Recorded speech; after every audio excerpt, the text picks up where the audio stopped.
down the stretch and just hit open threes and spread the floor a little bit when you're out there. I think 20 to 23 minutes a game is pretty much all you need out of him. Anything more than that, you're in trouble.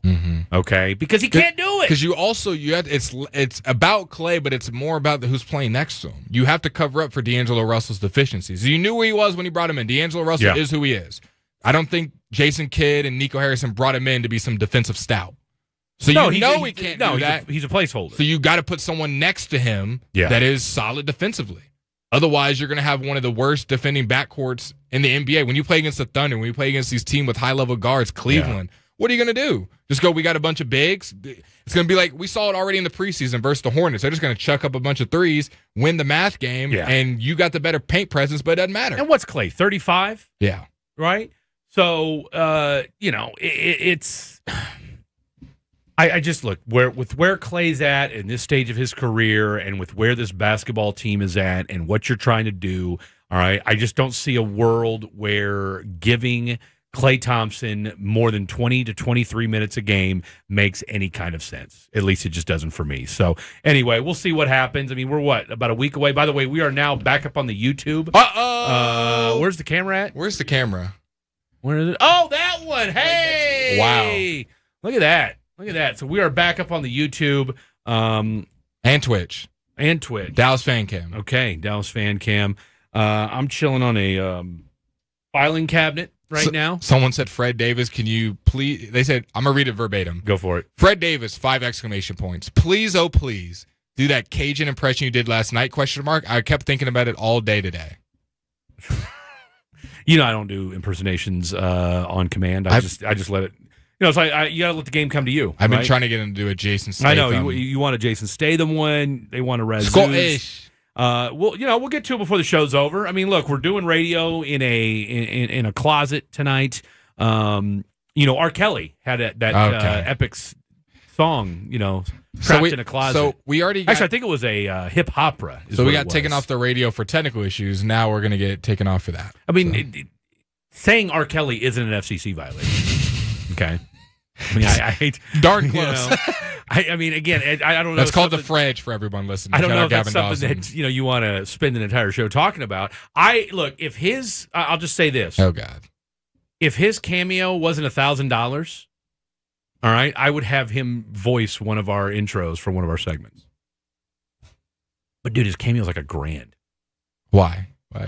Why is his cameo $1,000? Because he's R. Kelly. Yeah, Fred, that's what I'm asking why, too. Why R. Kelly of all people? Why not? I think we can come up with plenty of reasons why not? You want him associated with the show, where everyone listens to the show. They have him voice an intro? Yeah. Yeah, I would have him voice an intro. You don't see anything wrong with that? He's voicing it. I separate the art from the artist. But do the listeners and sponsors? You got a sponsor? No, I'm saying for the future ones. Time will tell. Time will tell. Or time won't tell. Time will tell. Time will tell. We could say at least we got that intro. Anyways, I think the Dallas Mavericks season starts on Wednesday, the 22nd, versus Spurs at home at the American Airlines Center. You're gonna have 7-5 or 7-6 Wemby, whatever he is now, versus 7-7. They say so. 7-7 Wemby versus 7-3 Derek Lively. And if you guys are ball knowers, actually the last 3 times they've matched up, Derek Lively has gotten the better out of Wemby. He's kind of the Wemby stopper. So I'm excited to see that on Wednesday. Over under 9.5 minutes, Ryan Nembhard gets on opening night. Ooh, on opening night? And let's assume D'Lo starts at point guard. Yeah, I was going to say, no. Look, whether he started or not, D'Lo's, whether he starts or comes off the bench, he's giving you 20 to 25 minutes, right? I'm going to say under. Okay. I'm going to say under. I'm going to take the over. I'm going to be on the Nembhard. Because how much Jason time? Kidd said he said there would be no reason that he can't play rotational minutes. Like, he doesn't see a reason why he wouldn't play. Like, he's going to find a way to get him minutes.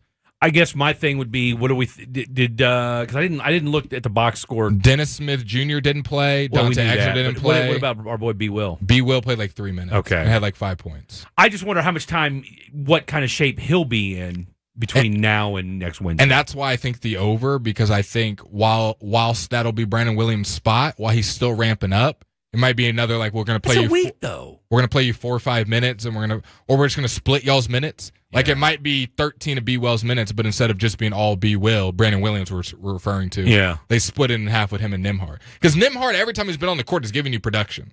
Like he's a true point guard. He is setting guys up, one thing throwing you like oops, about him. Getting paint touches with skip passes, setting I up think guys. that's why your boy J. Kidd likes him so much, right? J. Kidd likes and that's why. Look, that's why Jason Kidd likes Dante Exum, right? I mean, look, Nembhard's a smaller Dante Exum, right? He's a guy that he just run the offense, right? Just orchestrate and don't make mistakes, and for the most part, that's kind of what Ryan Nembhard is, right? And so the opposite of Jaden Hardy. He is the anti Jayden Hardy, to say the least. All right, real quick, let's see if our okay, no. All right, so we are live on the Dallas Fan Cam on both Twitch and the YouTube. All right, so make sure if you're not logged in already, we're live on the text messaging 877-881-1053. I can't see it, but don't worry, we've got Blake locked and loaded onto the text message. We'll read some of yours on the way back. All right, let's do a little NFL stack. Another 5 flawless. Okay. Well, or 3 at the very least. We'll do at least 3 flawless because we had a 90-minute break in between. So it's kind of like our own lightning delay. We had our own lightning delay. But unlike CD, we will not drop the ball. That is Blake Elliott. That Random is CD straight. Hey, I mean, you call it like I see it. Full circle. Is he playing next week or is he playing this week? Well, stick around, find out. When you're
Welcome back to the Fan After Dark. 105.3 The Fan. This segment is brought to you by the Frankels. If you've been injured in a car or truck wreck, call Frankel first, 214 or 817-333-3333. With Frankel and Frankel, there is never an out-of-pocket cost. They only get paid when you win. Frankel and Frankel, the go-to for car and truck wreck attorneys in Dallas.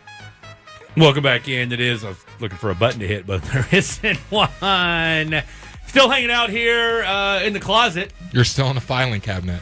Still sitting on the filing cabinet. Why don't you just sit in a chair? There's 3 chairs in here. I'm okay. Okay. In the filing cabinet. That's all that matters. I mean, because this is really kind of a weird space anyway, so I'm just kind of chilling. And TBD on if and when the guests show up, so, I'm just kind of holding it down. So a couple things. Just want to update a couple things. One, finally heard back from my daughter today. She texted me today. She's going to call me tonight. I said, look, I'm on the air. I'll be on till 11. If you want to talk after that, we can. If not, we can talk tomorrow. So we will squash the Maybe beef. she's the one behind the technical difficulties. She just wants to talk to her dad. I don't, Miriam, look, I love my daughter more than anything. I don't think. She's a computer engineer. She's not. Look, after the last conversation she and I had, that's not her purview. My son's girlfriend, I don't know. She just, I just saw a thing. She just got an emotional support certificate for her cat. I just want to say, Kevin, you have the loudest buzz ever. It's vibrating. I think my elbow is shaking every time your phone gets a text. I want to let you know that. I can feel it. I can feel his phone vibrating from across the closet. Interesting. I still feel it. Okay, Yeah. Continue. She made her cat her emotional support animal.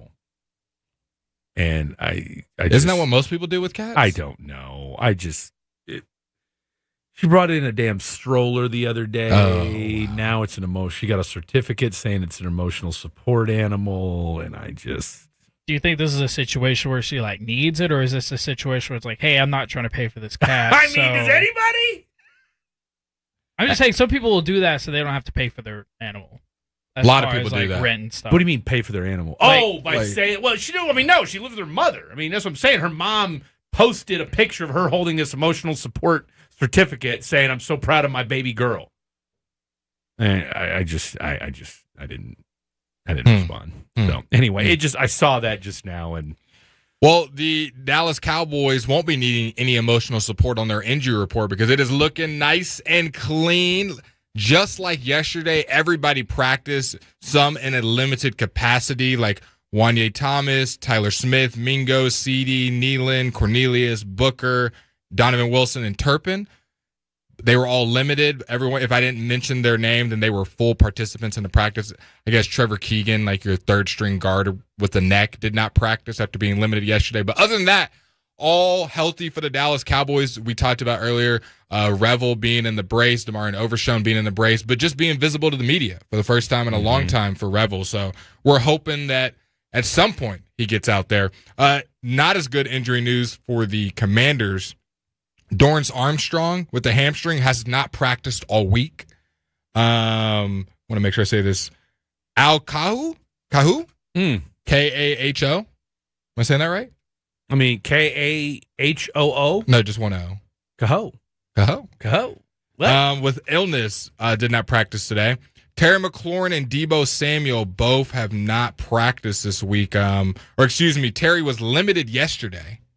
Didn't practice today. Oh, that's not good because he's got a calf, right? Mm-hmm. A quad. Oh, is it a quad? Yes, okay, sir. I thought somebody said a calf. Okay, so, limited yesterday. Now, could that be a purposeful? You're not going to practice, right? But at the same time, if you're trying to ramp up for a game, I mean, wouldn't we be a little feeling some type of way if CD didn't practice tomorrow or today? Yeah, we would feel, but we don't got to worry about that. CD Lamb, Man of Steel, back in the mix. That wide receiver room's looking real scary. Real quickly. For because Turpin's back, correct? Mm-hmm. I was saying bad for the Commanders. But it's good screwed for the Cowboys. No, they're screwed. I heard Luke McCaffrey is going to be their guy. Yeah. Along with Deebo Samuel. Well, Deebo hasn't practiced all week. Oh, okay. Well, maybe it won't be Deebo. Maybe it'll just be the Luke McCaffrey show. I'm going to tell you right now, if this defense lets Luke McCaffrey go for 10 catches for $150 and 2 touchdowns, what's the secondary coach's name? You got to fire somebody. Yeah. I'm not saying you're going to fire Eberflus. We already know. We talked about that yesterday. We already know that's not. By the way, you know what?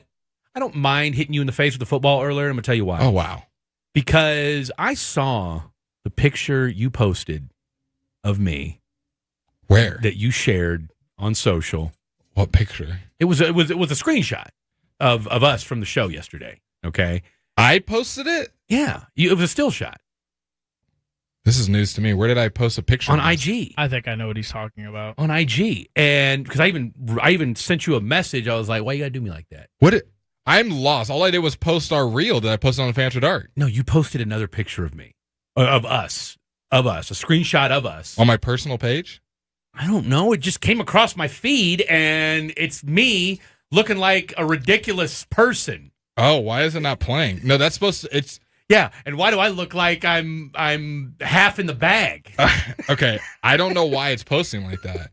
So all I did was just are we being glitched? All I did was share my reel to my story, and usually it plays the video. Yeah, I guess it glitched and didn't play the video, and it's just a still shot. It's just a still shot of me. Oh man, that probably didn't help the views. People probably thought it was just a picture of you. I mean, you're on it too. Can you hear us? You can't hear anything. You can't see anything. It's just me with it's a screenshot. Oh wow. Yeah. Why didn't nobody tell me this? I sent you a picture back and said, "Why you got to do me like this?" I messaged you back. Where? It's not in our messages. The hell, it's not. No. No photos. No, fool. Not the text. I'm talking about on the IG. I messaged you back, and I said, "Why you got to do me like that?" Just want to let you guys know Fred has not messaged me in 12 days. On IG? Nope. Replied to your story? Nope. Bro, I promise you, I know I did. I'll find it. I'll find it. Someone said blaming Blake the way you look. I honestly did not know it was a still shot. This is news to me right now. Oh. Did you? No, you know what it was? It was the Fan After Dark. It was the Fan After Dark. I hadn't logged into that since I posted it. Okay, so yeah. So there it is. Okay. Yeah. You should have called me on the phone and been like, Blake, you know this is a still shot and the video's not playing. Probably because I was driving. If I didn't know, then yeah. I was driving. Well, that's why I'm looking for a social media manager right there if you want to perfect that. Tell you this. And other injury news not related to the Dallas Cowboys or Commanders is the Commanders are all beaten up and the Cowboys are nice and healthy for once. Okay, real quick. So Dorrance Armstrong's out. Didn't practice. Both their starting wide receivers did not practice today. Yeah. All right. They're TBD. And, of course, McLaurin hasn't played in, 3 weeks? Mm-hmm. Now, Devo has played, so it could be they're just holding him out. And then our boy Kahu and Chris. The what? A.L. Kahu, the linebacker. All right. And Chris Rodriguez also did not practice. So this is getting to the point where I want to say you should win. Mm-hmm. You ideally should win because you are now without. I mean, look, their offensive line isn't great. That much we do know.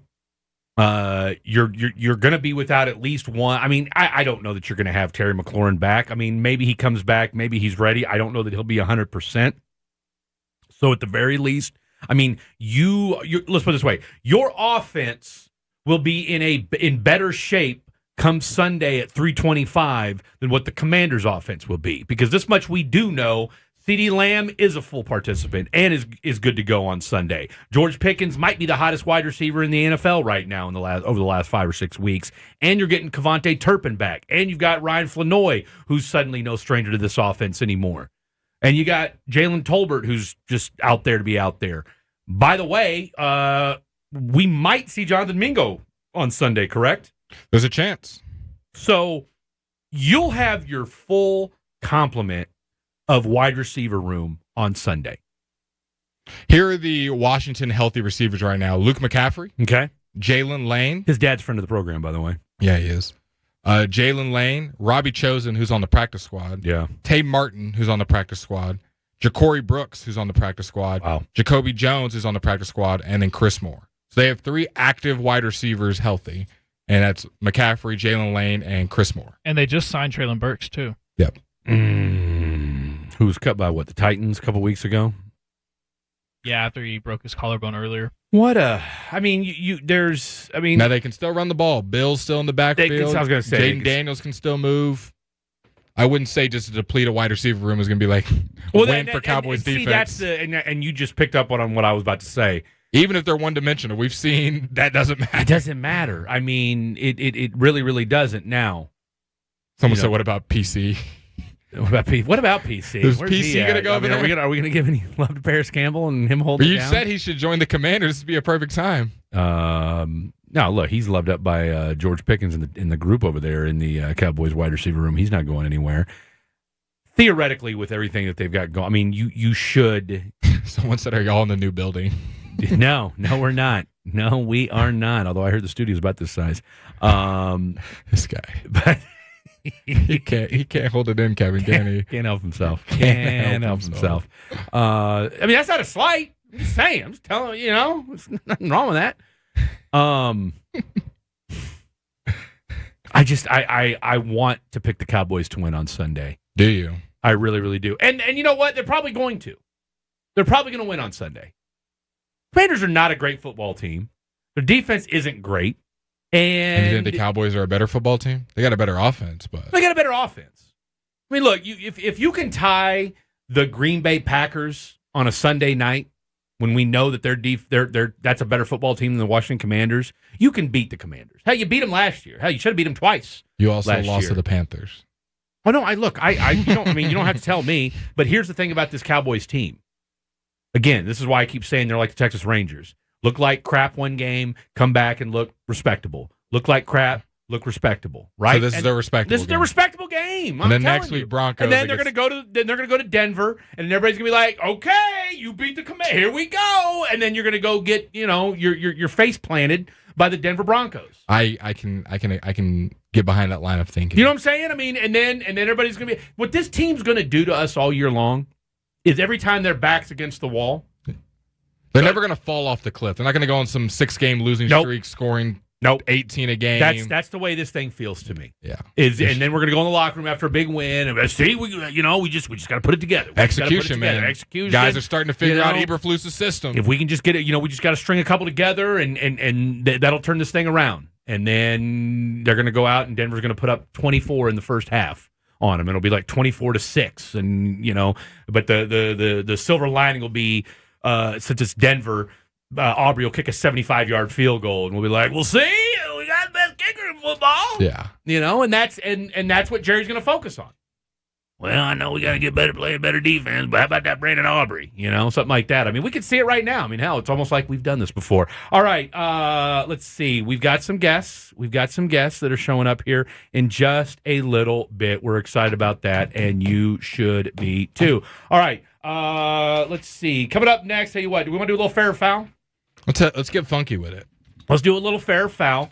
877-881-1053, 877-881-1053. That is the phone number for you, the listener, to chime in. Little fair or foul coming up next. Don't you go anywhere. He's Blake. I'm Fred. That's Kevin. This is Fan After Dark.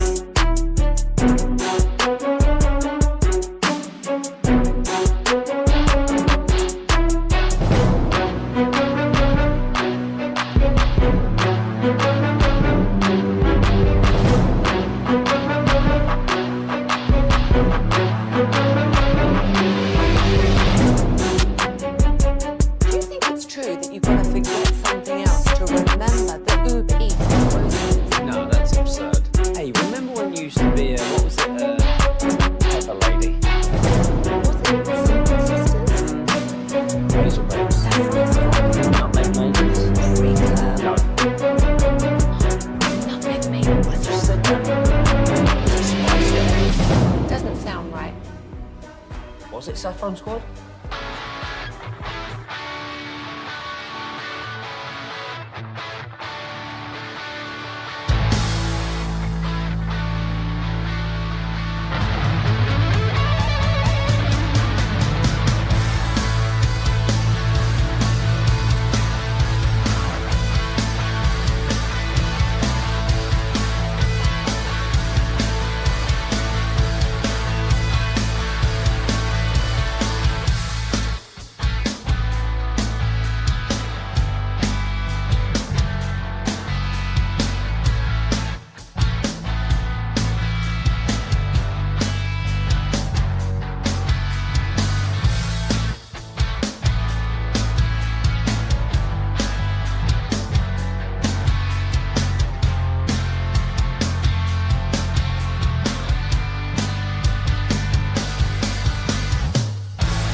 remember something? You have to forget something. Okay, now that is a very cute haircut. That's like a little shy. I've never seen it before. Well, I mean, of course you have. It's the Rachel. Oh, is that your name? No, I mean, what's your name? No, I'm Jen. Your name's Jen. Right, but I just mean like this is your haircut. But that's hair on your head. I'm not saying this is your hair. Okay, great.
And out-of-pocket costs. They only get paid when you win. Frankel and Frankel, the go-to for car and truck wreck attorneys in Dallas, and it's also brought to you by Classic Chevrolet. If you're in the market to upgrade your vehicle, get to Classic Chevrolet in Grapevine. Back-to-back #1 Chevy dealership in the world. They've got more new Chevys than anyone, and they're all priced to sell. Silverado, Tahoe, Blazers, Malibus, Equinox, and more. Visit ClassicChevrolet.com. This is Texas. This is Classic Chevrolet. Together, let's drive, relax, and enjoy the difference. Based on new Chevy registrations 2023 and 2024.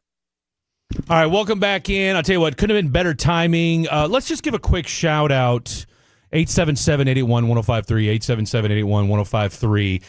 Chris and Kelly, well done by both of you guys. Saving the day. I was just telling Jay and Robert here that, we were doing radio in that little bandbox of a room over there. So having you guys would have been we were ready to do it. We were prepared, but hey, these guys got us feeling crispy and nice over here in the main studio, so glad to have you guys on board. Let's get this thing rock and rolling. First and foremost, Robert Gallery, former number 2 overall pick, and they were the Oakland Raiders, correct? When you were there, all right? I mean, I will not hold it against you. I am a Chiefs fan, back before it was cool to be one. So, but my buddy, my one of my closest friends in the world, Mike Babbo, is a diehard Raiders fan. And so every week I hear from him, and he's sad. Hey, I picked the Raiders to be something. I said Geno Smith. I like the move. You got Tom over there. Draft Ashton Genty. Already got Bowers. I was on the hopeful end, and it hasn't looked great so far. But hey, long season. A lot of ball left to play. There is a lot of ball left to play, and we're definitely going to talk some football here in a little bit. And then we've got Jay Koppelman and from Mission Within Foundation, and kind of a little bit about kind of how this came about, how you two came about, and a little bit what you're doing, and then obviously we'll just kind of take it from there. But obviously a big night for you guys, and kind of what brought you two together in the first place. Yes, sure. Actually, I happen to also have been a football player. You played at the U, correct? I did. I played at the U. Oh, you guys are feeling. I was a walk-on, and I was the number 2 pick to never make it. That's okay. Hey, you're here. That's all that matters. Hey, we've never been drafted either. So, yes. But you were a Marine, correct? I was a Marine for 21 years, so I got picked by them. EGA. Now, did you ever spend any time at Camp Pendleton? I did. I retired out of Camp Pendleton. Okay. All right. I will say this. I spent 4.5 years in the Navy, and the best time I had while in the Navy was at Camp Pendleton in Southern California. Yeah, what'd you do in the Navy? I was a rescue swimmer. Okay. So we trained on H1s. Yeah. That's a whole nother conversation why in 1999 and 2000, when everybody else was flying 60s, I got sent to a base that was still using there you go H1s. Well, the Marine Corps, we always got last picks when it came to gear. Well, you know what? You guys, I'll tell you, it's funny. They were test flighting the Ospreys at that time, back in what was it, like I said, late 99, early 2000s. Yeah. So and the Marine Corps, of course, is part of the Department of the Navy. Yes, we just happen to be the men's department. Well, I appreciate that because you guys can't play basketball. I can tell you that much because we wore you guys out religiously at Camp Pendleton. Fair so there was that. I wish you didn't say you were a rescue swimmer because that'd have been a great opportunity for him to guess what you did in the Navy. If he didn't say that, would you have guessed what he said his job was? He said he was at Camp Pendleton. I would have guessed corpsman. So, okay, yeah. No, like I said, the only reason I went to Pendleton like I said, because that was where the H1 frac was at. And then after I did that, then I went to SEER school over in Coronado. Okay. So, yeah. Okay. Good times. Yeah. Good times. Nothing but fun. Nothing but fun. Yeah. Nothing but fun. So what brings us together, going back to your question, is that I now run Mission Within Foundation, which provides scholarships for veterans and first responders to go do the psychedelic assisted therapy that I had the opportunity to do. Okay. It's really life-changing stuff. And Robert, as a former NFL player, also had an opportunity to go do that. The Mission Within, which is a center that runs these retreats, also treats former NFL players. And Robert can tell you better than I can the numbers of players who have gone through, but some who can talk about it, some who can't because of their jobs. Right. But yeah, that's the common thread between us. Really, is it's not football. It's this psychedelic assisted therapy. So just a little bit about, because look, I know from whether it's PTSD, substance abuse and what have you, you're starting to see the stigma about psychedelics. Because let's call it what I'm 44 years old, right? So growing up, it was you did acid, you put it dropped a little thing on your tongue, boom, you went and saw some whatever, and that was pretty much it, right? That was kind of the short and sweet of what psychedelics were. But now we're finding out there's a lot more therapeutic reasons and or remedies for psychedelics. Absolutely. And you find out, and especially in my case, when my career was over, there was a lot of changes cognitively, emotionally, all these different things. And I learned, after some time, luckily in time, that things didn't go too far, that, hey, this is caused from the TBI we get from playing football for all those years. Yeah. Right? The small micro concussions that we get is obviously terrible on your brain. And you're seeing more and more guys, the concussions are being talked about. So these different things that you can do to try and heal yourself. And I did that. I did 2 years of modern medicine trying to heal myself from the rage, the depression, all these things that was caused because of the damage to my brain. And what saved me and has helped me grow and why I started my own foundation is the psychedelic Ibogaine, and Ibogaine during psychedelic assisted therapy. So I started a foundation, Athletes for Care, to educate, because the military has done a good job in their community of talking about this. There's been hundreds and thousands of military veterans who have gone to Mexico and done this psychedelic assisted therapy with Ibogaine, and they're doing studies now that prove that it helps with TBI, it helps create new neural pathways and white brain matter, stuff that fixing or helping improve drastically damage to our brain from sport, or the veterans from military blast, breaching, all those sorts of things. So we're out, supporting different documentaries, different things that are showing what this medicine can do, and we're trying to help break the stigma of what don't do drugs. Right? The reality is it is a Schedule I. So these veterans are going out of the country to do this. I went out of the country to do it. So we're trying to show that it is in reality a medicine. They're doing studies on it to prove that this is not a recreational, because Ibogaine is not a recreational drug. It is a medicine that has saved my life, just to speak frankly. And I know a lot of other athletes since I've started my foundation that have reached out We've sent them down to go through the treatment, and they're just like the veteran community. These guys are drastically different, not only emotionally, but the way their brain functions. When was kind of the eye-opening moment, whether you were playing or after your playing career, that maybe psychedelics could be something that could help and kind of that crossover happen? What was kind of that moment for you, like, hey, something needs to change for something to change? Unfortunately for me, I hit rock bottom and heard about it on a military podcast when I was struggling with all of my effects, the depression, the rage, the suicidal ideation, all these different things. I felt and found listening to military podcasts, listening to these veterans talk about their survival stories and the things they'd been through. And it just happened to be on Marcus Luttrell's Team Never Quit podcast that a gentleman was on there, Marcus Capone and his wife, and talked about this treatment he had gone through. He was a college football player and a 13-year Navy SEAL. And so that was the eye-opener for me. So it's kind of a last hope. Unfortunately for me, it was my last ditch effort of hope to something could help me to help with what was going on in my life. And so now I want to bring that to guys earlier so they don't get to the point where I was, because it can help fix things, right? Not get to the really dark side of things, fix your brain before then, and help guys, deal with the things they're dealing with. How long were you already out of the NFL, and kind of what was that? Because I just know from talking to guys. Look, a lot of guys, to your point, have that problem after they get out, because it's like, look, football is your whole life, right? And whether you played a 8, 10, 12, however many year career, like, that first training camp hits and it's not there, and so that's what you identify with. And then it's like, you maybe got a little money in your pocket, and it's like, okay, what am I going to do with this? How long did you struggle with that before you finally hit that podcast? It was 6 or 7 years before I fell onto that podcast. The first few years was like every professional, right? Like you said, it was the identity. You go from going to work every day, playing every Sunday, to sitting on the couch on Sunday drinking 10 pots of coffee, because that's what I did before games, right? So like every day I'd wake up every single day and just drink coffee for 3 hours, because before a game, that's what we did. We sat with the boys, we drank coffee, got ready for the game. Yeah. So it was the identity part of it.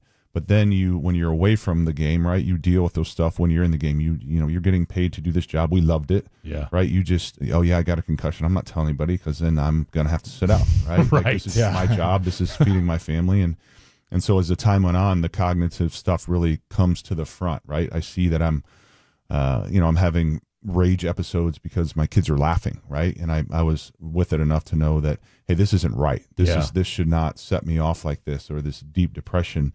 And then as the time went on, it was 6, 7 years before I really hit rock bottom. And, then you cope some way. And I was, with alcohol, right? Sure. So I'd drink a bottle of tequila and be fine and function, but it was just coping because of all the stuff that was going on. So all these things, pile up. And then, luckily for me, I hit rock bottom and was able to ask for help and got the help I needed. Was there anything about, like, maybe, all right, so do I get into coaching? Do I get into broadcasting? Was there anything about maybe trying to get back into football to have some sort of relationship with the game to try to help quell whatever it was that was bothering you? Yeah, there was, but there was also, I saw what I knew how much time I spent as a player, away from my family, right? So now I retire and have a young family, and yes, did I think about the coaching, but I saw the time those coaches spent. They never saw their family, right? So I was always gone, and I have young kids, so, I love the game, but I was like, I don't want to do that. I want to be around my kids, and be able to see them. And so there were thoughts, but I was also, I'd put so much into, my football career that I wanted to do something else. But what is that? What do you get? You can search forever. I'm into classic cars, so I started working at my buddy's classic car shop for a while, right? Yeah. I'm like, do I want to sand Bondo on this 1940 Chevy the rest of my life? Like, it's all right. You're searching and searching, and you will never find what we had when we were playing ball. You were just talking about being away from your kids and family, and just me as someone growing up and seeing all these players, you don't see that behind the scenes. So how much do you really not see your family when you're playing the game? Because I don't think even myself and a lot of people listening right now really get, even in the off season, that you're training. Yeah, it's definitely during the season. It's right. Like, I was out the door before 5 o'clock, and depending on the night, how much film I stayed and watched, you're home anywhere from, maybe the earliest 7, 8 o'clock to later. So you really don't see your family a ton.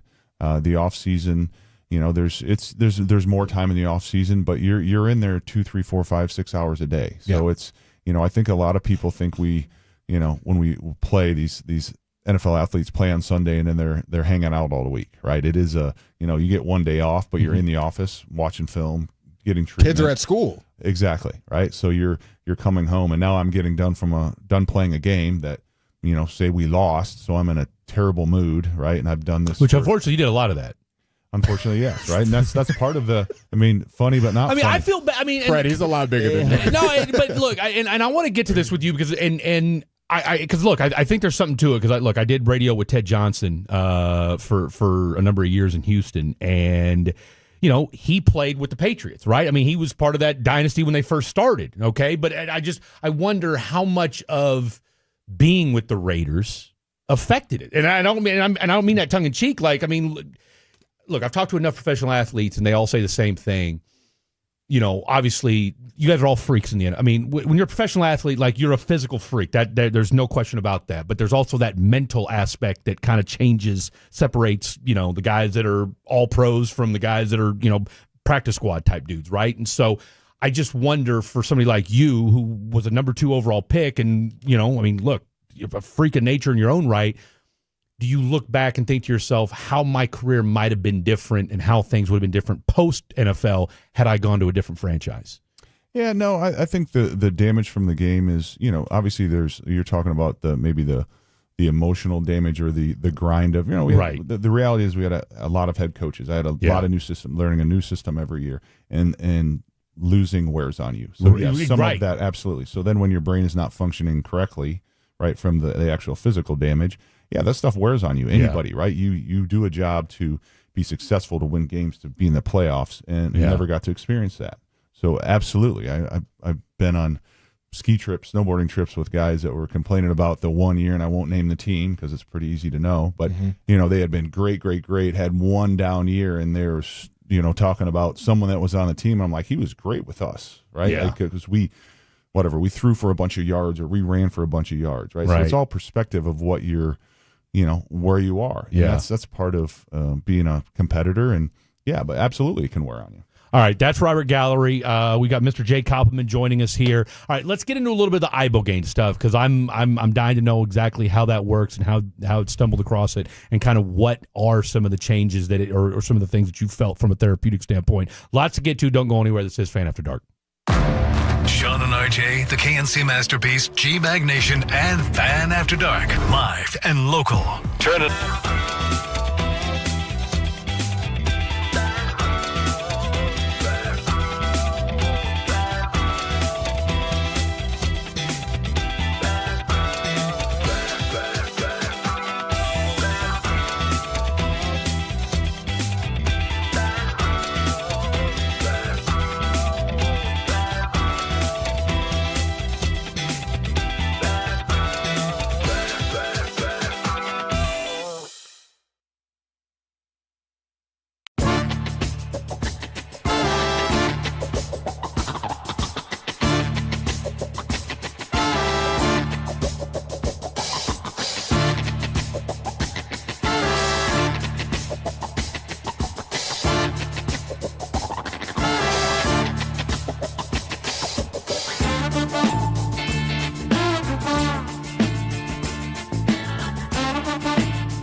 to remember that Uber Eats has groceries. No, that's absurd. Hey, remember when you used to be a, what was it, Pepper Lady? Pepper Lady? Was it Cinnamon Sisters? Basil Brothers. Saffron Squad? Nutmeg Ladies? Free Club? I just said that. Was it Spice Girls? Doesn't sound right. Was it Saffron Squad?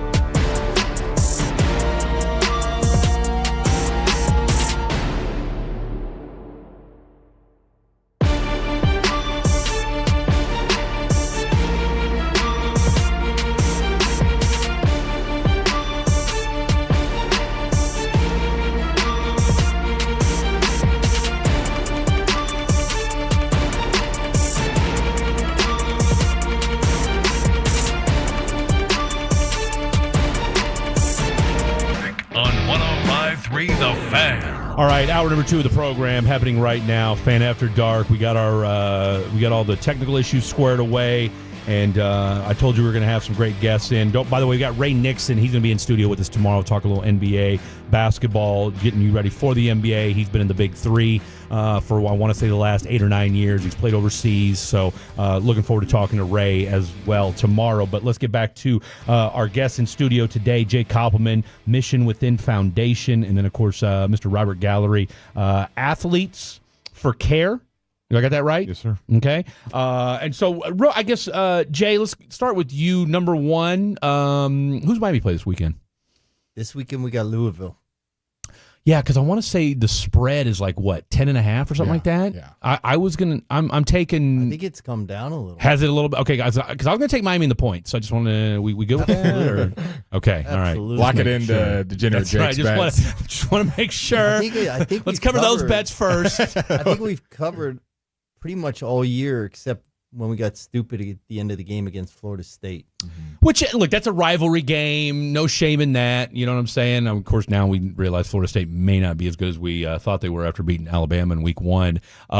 Who'd you play for when you were at Miami?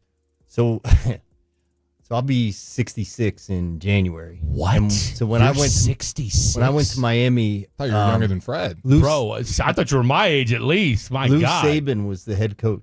So was that before or after Schnellenberger? Right before. Okay. So Lou left, and spring of my freshman year, Howard came in. Okay.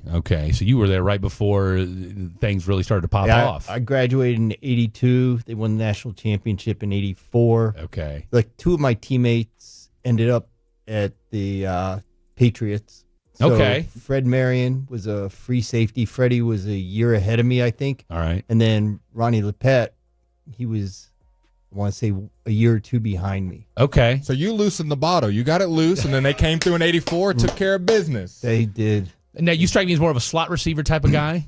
I was a defensive back. Oh, you were a defensive back. Okay. Safety, corner. What was your? Free in both corners. Okay. All right. Yeah. All right. I was, let's see, I was 205 at the end of my freshman year. Okay. Then dropped down to 195. It was a better weight for me. Now, where are you from originally? Originally from Pittsburgh. So how the hell did you end up in Miami? I want to get the hell away from my family. Carson Beck route. I was gonna say, fair enough, man. I totally get that. So you a Steelers fan then? Steelers fan. Okay. Steelers fan, and actually grew up as a Penn State fan. And okay. My father was a Penn State alum, and he had season tickets to Penn State. So I started going to Penn State games when I was like 6, 7 years old. Okay. And just fell in love. You know, there was a kid that played quarterback at Penn State back then. His name was Chuck Burkhart. Okay. And so this was like in the Franco Harris, Lydell Mitchell days, even. Okay. Well, right? like late 70s. And I'm like 7 to 10 years old. All I wanted to do was play quarterback. Okay. So, like, I somehow got to meet Chuck Burkhart when I was a kid, right? And back then they wore these Rydell suspension helmets. So it was just a plastic shell and had some leather straps in it. We need to bring those back. This rubber thing in the top of it.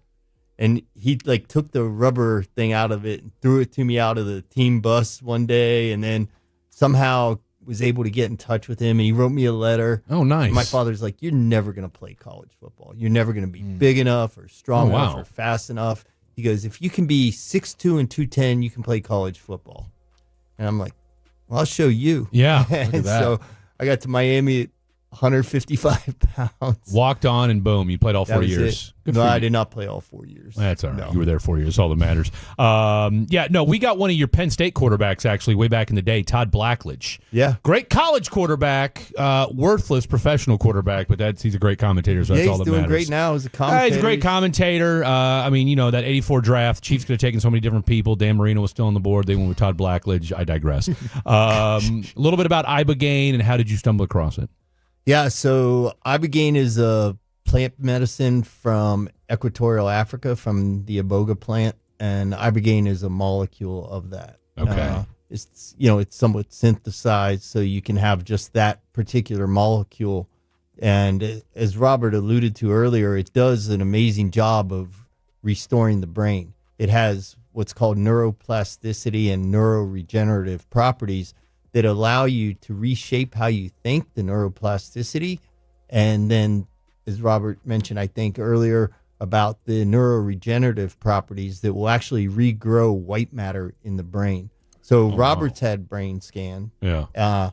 We're doing a study with UT Austin where we're sending SEALs through, and they're getting their brain scanned before and then after the ibogaine treatment. So it has these tremendous properties, but it also, while you're in the experience, it's allowing you to see your life, if that's what it shows you, and kind of help lead you in a new direction, help you to realize where the mistakes have been, or show you some of the trauma that you've been through. And not everyone's experience is the same. It's completely different. So hold just real quick. So when you say the mistakes you made, like, what do you mean it can help you? Okay. Before you answer his question, more tangible one, is this, how do you digest something? Do you eat something? How do you get this in your body, and how long does it last? And then you can answer Fred's question.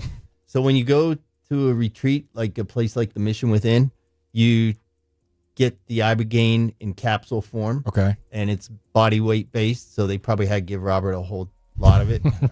I got a little tiny amount. Yeah. We'll split one. And that would do it. And so it was 2 capsules. You just drink them with water. Okay. And it takes about 30 minutes for it to kick in. Yeah. And then the experience can last, mine lasted 12 hours.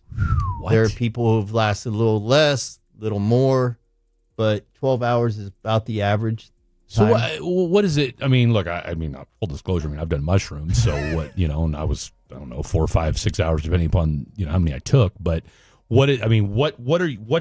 explain what it's like when you take the ibogaine. Yeah. So, like I said, everybody's journey is different. Sure.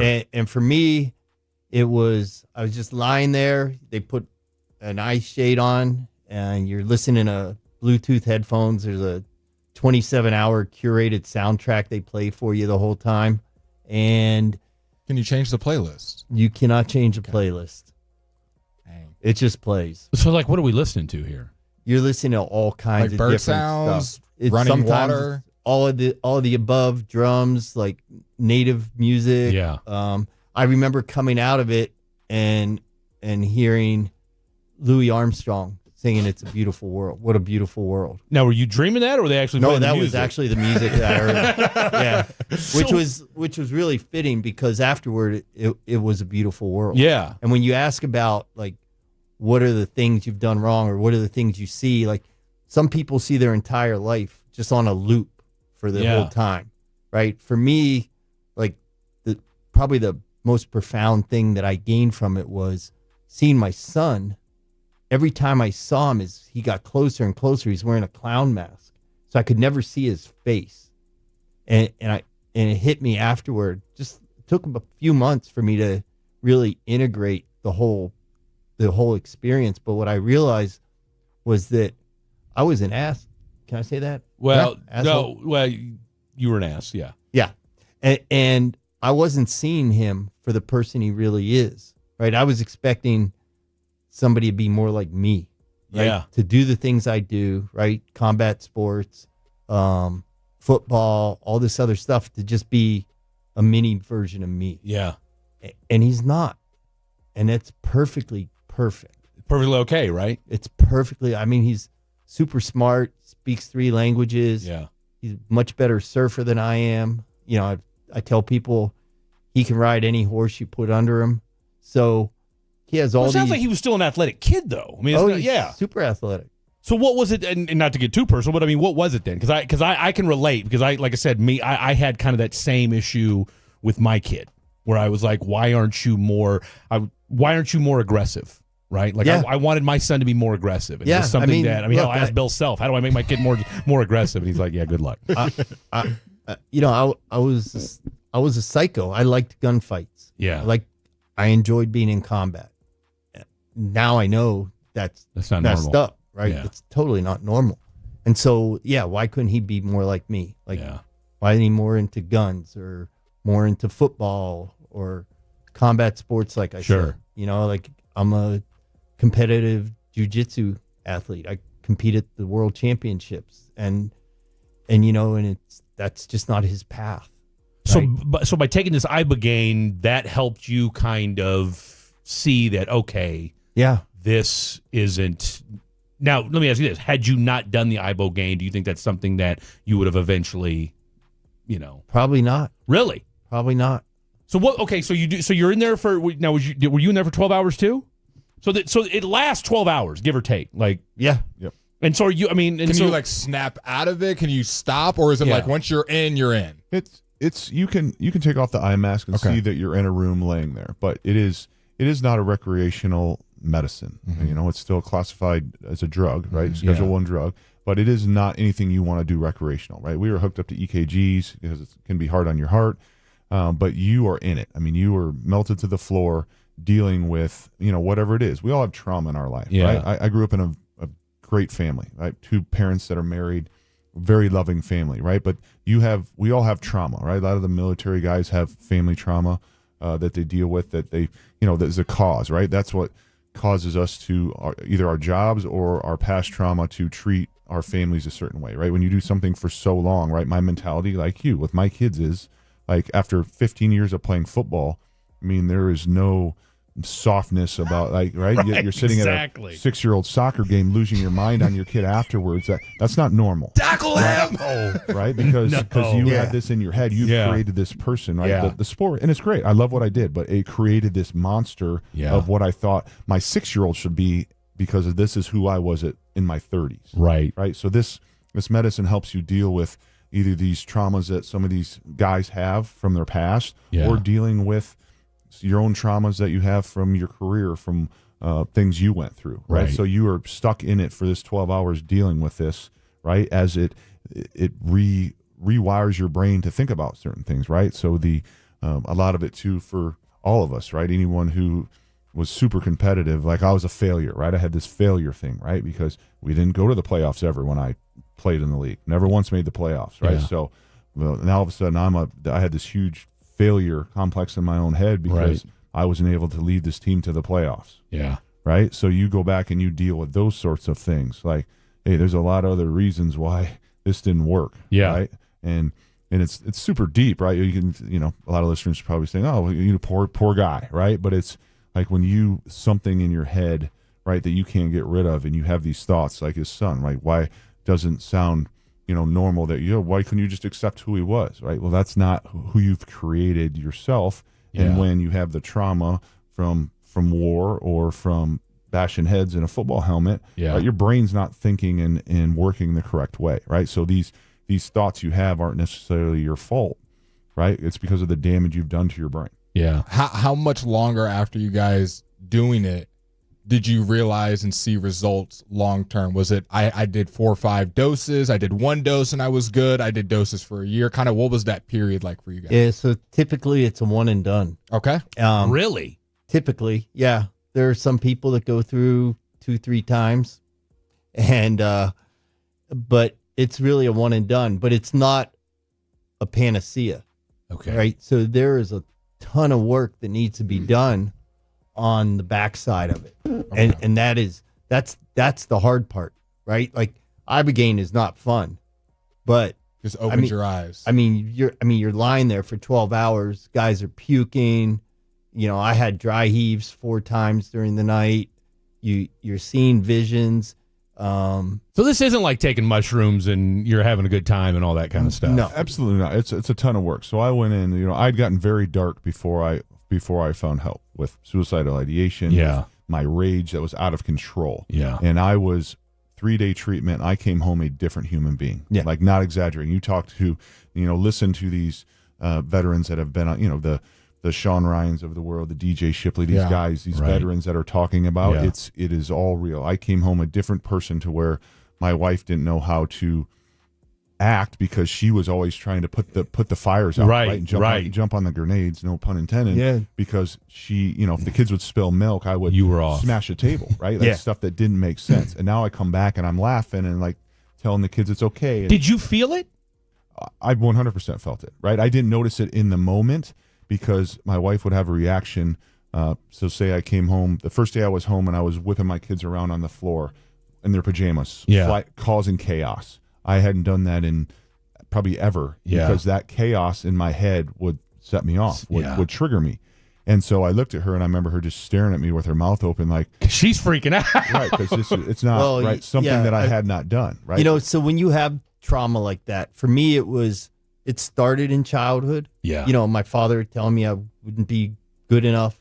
Yeah. He told me when I went to the military that I was going to screw that up somehow too. My mother was abusive. And then you compound, I don't know how many thousands of rounds I've shot, explosions. Yeah. It creates a lot more trauma. And the things you see and have to do, it creates that trauma. And when you have that trauma, so I was diagnosed with multiple traumatic brain injuries, pretty severe PTSD, but I didn't know what was wrong with me. Right. I just knew I needed order. The chaos he's talking about, I would have shot somebody. Yeah. And, there was one. But did you feed off the chaos prior to? No, it would piss me off to no end. Like, okay, just seeing a drawer left open a quarter of an inch set you off. Set me off. Okay. The dishwasher not loaded the right way set me, what I thought was the right way. Right. Set me off. I got so dark at one point that I went in the garage and I put a gun in my mouth. I was done. Yeah. I'd had it. And there's nothing that could have saved me. So what did? Except the Ibogaine. But how'd you get to that point then? How did you go from, I'll tell you what, hold that thought from when you were in that garage and what flipped and then Ibogaine. So we'll get to that here next. Jay Koppelman, Mission Within Foundation. We'll get some more information about that. And if you know somebody that story kind of sounds similar to what Robert and Jay are going through or went through and might be of some help, we'll discuss that more next. Robert Gallery, Jay Koppelman, lots more to get to. Don't go anywhere. This is Fan After Dark. Tolo means turn it on and leave it.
Uber Eats has Lola V products? I gotta remember that. Well, you know, they say in order to remember something, you have to forget something else. Okay, now that is a very cute haircut. That's like a little shag. I've never seen it before. Well, I mean, of course you have. It's the Rachel. Oh, is that your name? No, I mean like your name. No, I'm Jen. My name's Jen. Right, but I just mean like this is your hair. But that's hair on your head. I'm not saying this is your hair. Okay, please.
Tolos and Fatties chiming in tonight, like a little heavier content and little subject matter than we normally do. But I was an investigative reporter for a handful of years way back when, and so I do appreciate. Sometimes it's more than just talking about games on Sunday. And as somebody who spent 8 years in the National Football League, somebody who's protected our country first and foremost, I do thank you for your service, Jay, for that. And I think. We talk about concussions. We know the NFL's, we can spend a whole episode talking about, how serious are they about player safety and what have you, especially when they're talking about, add another game to the season. But, for a guy like a Robert Gallery who, like I said, you were a number 2 overall pick, man. I remember when you were drafted. That was a big deal. And, when you talk about, just the pressure you put yourself under, the pressure of playing football at a high level, the expectation of a fan base when you're a high draft pick like that. How much does that go into? You talk about and I don't know how much what year were you drafted in? 2004.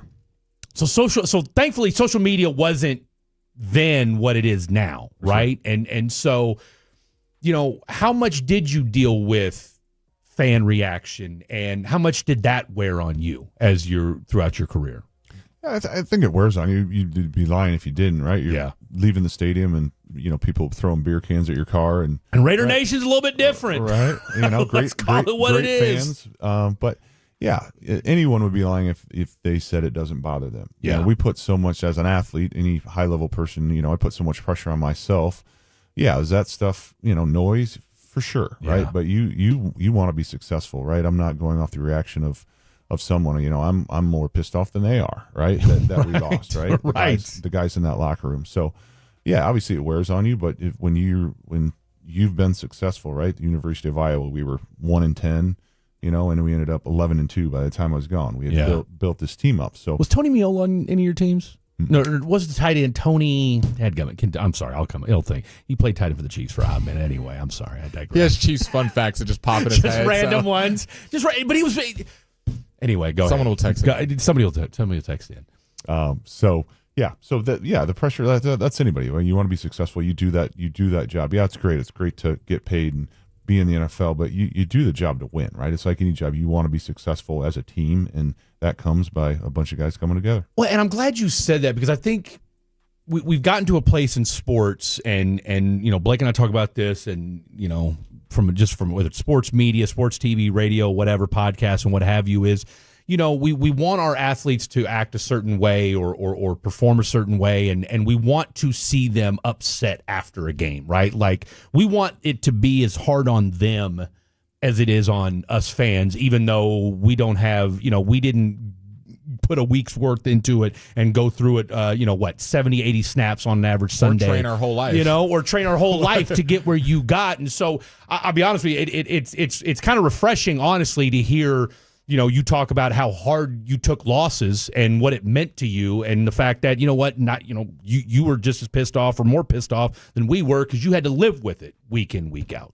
Yeah, when you're in that car ride home, right? I remember my wife, like, what's wrong with you? She'd go to the game and enjoy it, have a few drinks, and by the end, right, I'm still playing at the same level when we were 2-14. Yeah, right. Because one, I don't want to look bad. You don't want to look bad, and this is your job, right? You have pride in what you do. I don't care that the season's over. There's no way we're not making the playoffs, right? You are out there killing yourself, and it's so much harder, right? It's right. When things aren't going well for any team, it's so much harder. So yeah, I think people have this idea. Yes, it is a job, right? But guys take it obviously very seriously. In this day and age of fans are great, right? Yeah. But it's also the stuff that we go through, all that stuff as an athlete, right? It is not fun to lose. You don't come out of the locker room being like, oh, that was fun. We just got our ass kicked. I want to sneak one in for you, kind of talking about that locker room and kind of just your overall mental space, whether it's your rookie year or your final year.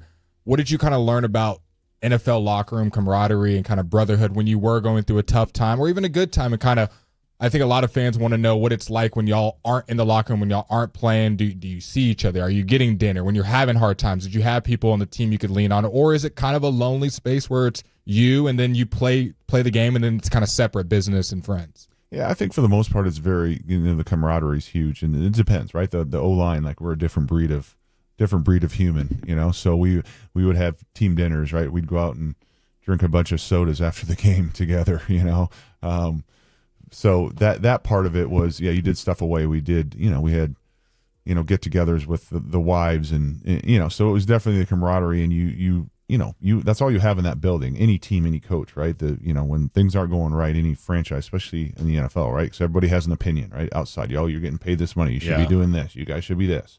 Right, so you stick together in that room because we spend, hours and hours every single day, right, getting treatment, watching film, doing this thing, preparing every week to win. It is not just a floating through life, right? It is, it is your job. You take it very seriously, and they're looking for someone to take your position also, right? That's what management is doing. Yeah. Right. So it is, the brotherhood. I have some of the closest friends I have from those days when I was playing, right? Those are the guys you can call now and talk to, and it's a small group. You find your niche, you find your group of guys, and that's the great part about sports. Was it Kerry Collins, your quarterback, at one point? I mean, y'all had, by the way, Tony Milwaukee is the guy I'm thinking of. But he left, but he went there right after you, though, right? Iowa? Yeah. Okay. He was after me, yeah. A lot of good tight ends came out of Iowa. Tight end it's tight end you, man. I'm telling you right now. All right. Kerry, we had Kerry, and Kerry threw my second year. Kerry can fling it now. Threw for a ton of yards, was one of the most fun quarterbacks I played with. Yeah. He slung it, treated us great, right? So it's all perspective of who, how you see things. No, I'm telling you, and it was one of those deals where, because didn't your boy Kerry, because he was a Penn State guy, wasn't he? Yeah, a little 6 degrees of Kerry Collins over here, because he was a quarterback too when y'all had Randy for that 1 year, right? Okay, we'll get to that here in a little bit. But anyway, all right. So you're in a garage. You're not doing well. What Tough changed? Transition, Fred. Look. I need Ibogaine in the worst way. How did you get out of that? My wife walked in.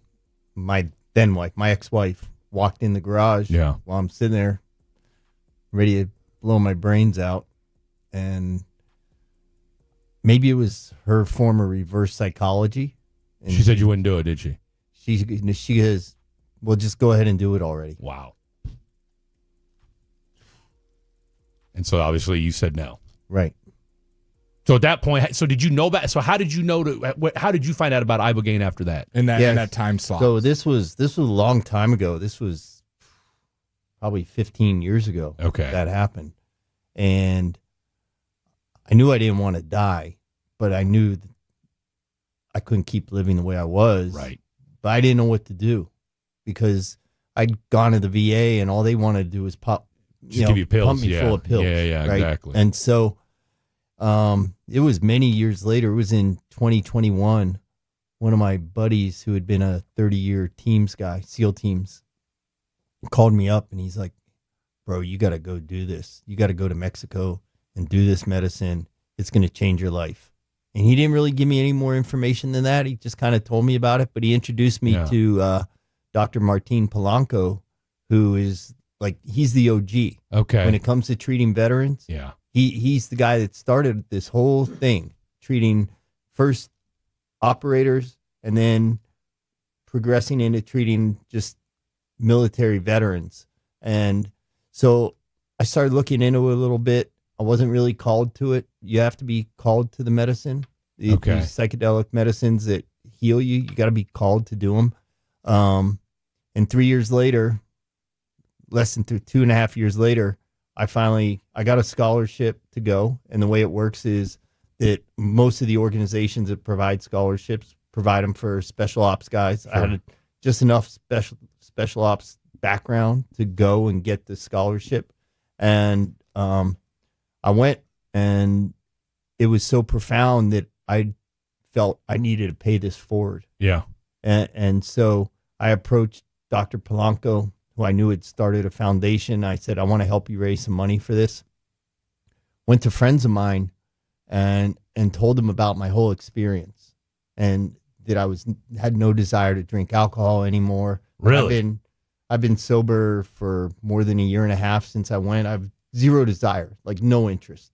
I don't care. Wow. Yeah, none at all. And Robert's the same way. Robert's 5 years sober now since he went and did this. Really? And the great thing about this medicine is also not only for the TBI, but it's also huge for addiction, right? And that's why, Texas, passed. If you guys are Texans, you should know this. But the Texas Ibogaine Initiative, they put forward $50 million to study this medicine not only because of the TBI for myself, Jay, it's for people with addiction, right? So it's going to help a wide range of people. But yeah, I went down there. I haven't touched a drop of alcohol since I went in 2021, and numerous guys, right? Jay's off all the medications he was on. So it's massive for addiction, not just TBI. It's like the cravings and all that. Just I was a heavy drinker. I drank, every weeknight. Sure. I was drinking at least 4 bourbons a night. Yeah. Weekends, let's go. Yeah, get lit. In the summer, it was tequila. And so no desire for it ever again. I feel better. I don't have that inflammation. I don't wake up feeling horrible in the mornings. And so I approached my friends, told them about this. He had been a Marine. Then he went to Harvard Business School. He made his fortune. They donate to Marines, dogs, and their church. And so I made the appeal to them that we could treat non-special operations Marines because it's so hard for those guys, for anybody non-special ops, to get a scholarship. Yeah. So they said, okay, we're going to consider this. 10 days later, right day after their family office board meeting, they sent me an email and they said, we see the change in you and we believe this is really important. So we want to begin by committing $1 million to this. Yeah. So that was it. Now I'm all in. Dr. Polanco asked me to become president of the board of directors of the foundation, and they had not raised any money yet. As the first money raised was $1 million. Got this going. A few months later, he said, "Why don't you become interim executive director?" And then in December of last year, I came on full time as executive director. And in the year that I've been there, we've awarded 182 scholarships to veterans and first responders for a value of $1.6 million. That's incredible. Scholarships. Yeah. And so what is everybody kind of having a similar response and results as you two? Yeah, I'll tell you what, there are some guys who come through there. There was a guy in my cohort who I thought he was going to kill everybody in the house. He was, but if you met him today, just like immediately afterward, that weekend, you could see a complete change in him. His eyes were clear. He was smiling. He shaved his beard off because he said it reminded him of his grandpa, who was a complete whatever. Not a nice person. Right. Not a nice person.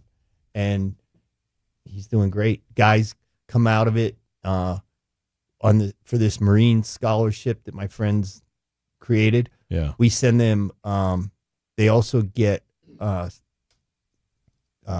meditation training. Okay. So when I went through the organization, they're here in Dallas, it's called Boot Campaign. They gave me a scholarship and I got extra integration therapy coaching. I got the meditation coaching. And what we've also begun doing is sending guys for functional medicine. Make sure their hormone levels are good, that their gut is good, because there's a direct correlation. Sure. And so, you can do these other things like this meditation training. It's amazing. And we have guys that come through now who do that, and then they become meditation coaches, or they go on to they want to become operations leads for the retreats, or some of them go and become psychedelic coaches and therapists. So it's unbelievable the changes you see. You almost think it's too good to be true. From the outside, what I did when I heard about it, I thought, and I talked to, they put me in, Marcus Neighbor-Capone from Vets, who I reached out to, they put me in contact with 10 special ops guys, and I'm like, yeah, right. Like they're telling me the transformation, all this, and I'm thinking, but I was at the last ditch effort. I needed something to work, so I had to believe.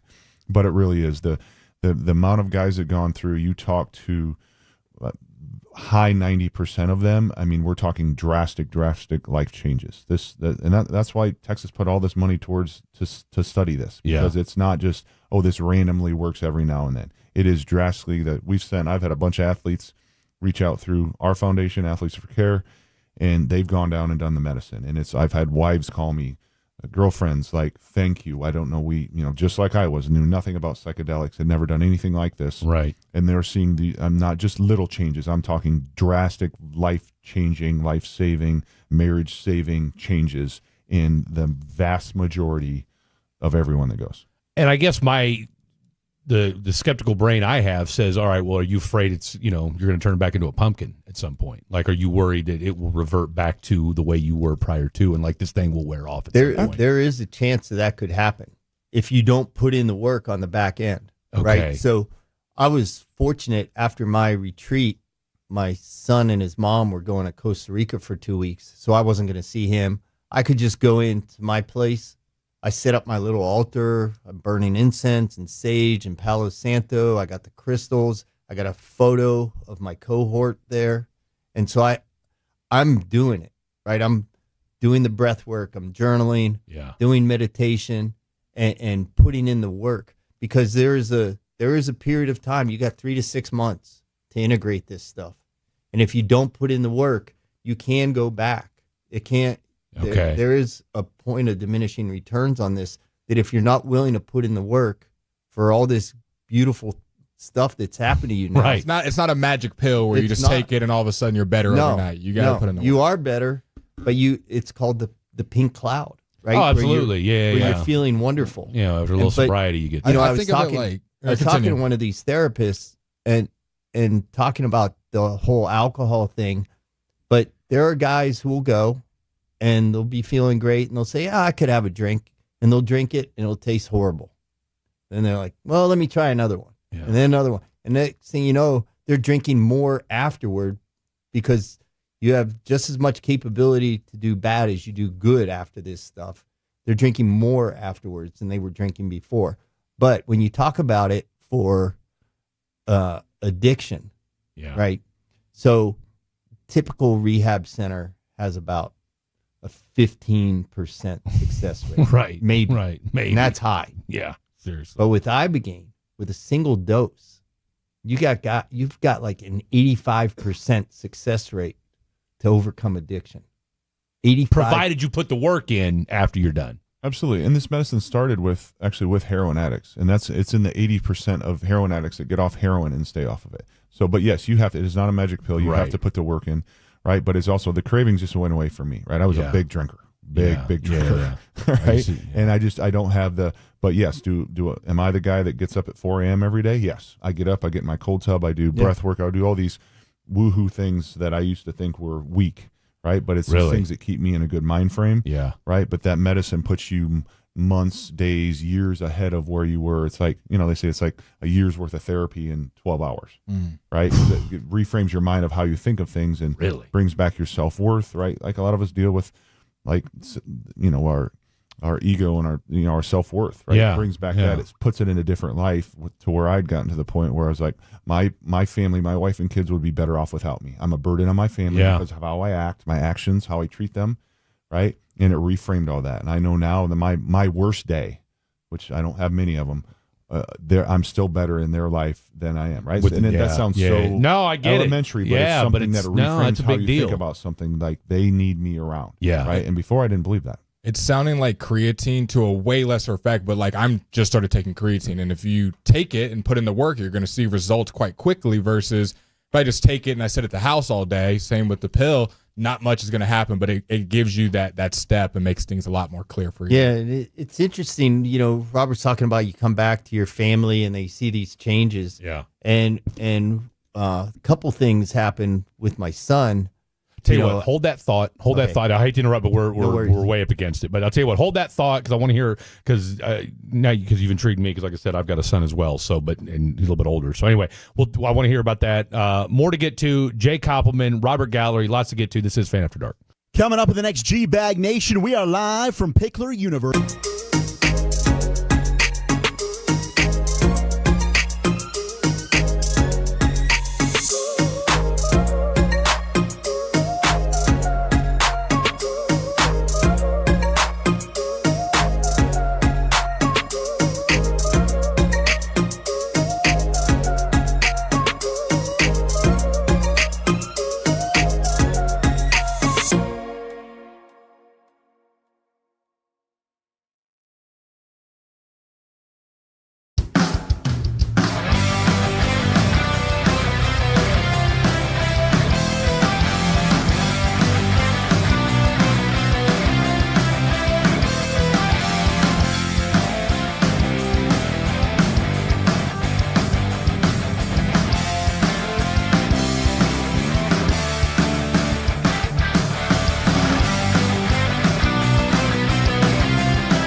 Pickler Universe at 2800 North I-35 East, just past the George Bush Tollway. It's the Fan After Dark on 105.3 The Fan. This segment is brought to you by Classic Chevrolet. If you're in the market to upgrade your vehicle, get to Classic Chevrolet in Grapevine. Back-to-back #1 Chevy dealership in the world. They've got more new Chevys than anyone, and they're all priced to sell. Silverado, Tahoe, Blazers, Mavs, Equinox, and more. Visit ClassicChevrolet.com. This is Texas. This is Classic Chevrolet. Together, let's drive, relax, and enjoy the difference based on new Chevy registrations 2023 and 2024. You know, I want to say I don't remember. I know where you're going. I don't remember just this. Real quick, and you know, you guys are both football guys here. You say you don't watch much football anymore? Just a little bit here and there? So much family stuff going on. I don't watch a ton, but you know, if it's on, I'll check it out if it's a good game. All right. So do you guys ever put a little action on the game at all? No? I respect that. The reason why I ask that is this. Fred's a degenerate. No, I'm not. I asked, I can't stop gambling. No, I am an addict. I am an addict and then some. But I guess because my grandpa was a degenerate, I decided, okay, well, I'll just do drugs and alcohol instead. Anywho, so we do picks every week, and we go by the spread because anybody can do it. I mean, come on, straight up, whatever.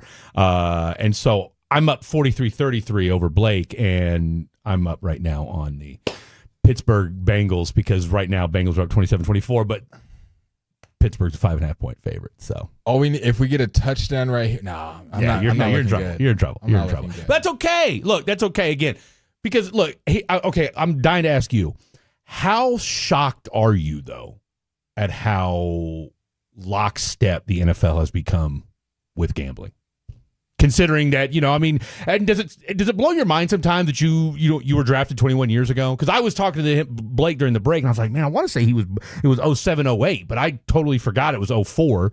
So what year did you graduate high school? 99 or 2000? 99. Okay, so you and I are the exact same age. So because it just seems crazy to me that, you know, FanDuel, you know, DraftKings, everything else. Like when we were growing up, the idea of gambling was just off the. I mean, it didn't happen. No. But when I was in high school, there was this kid, George Pickers.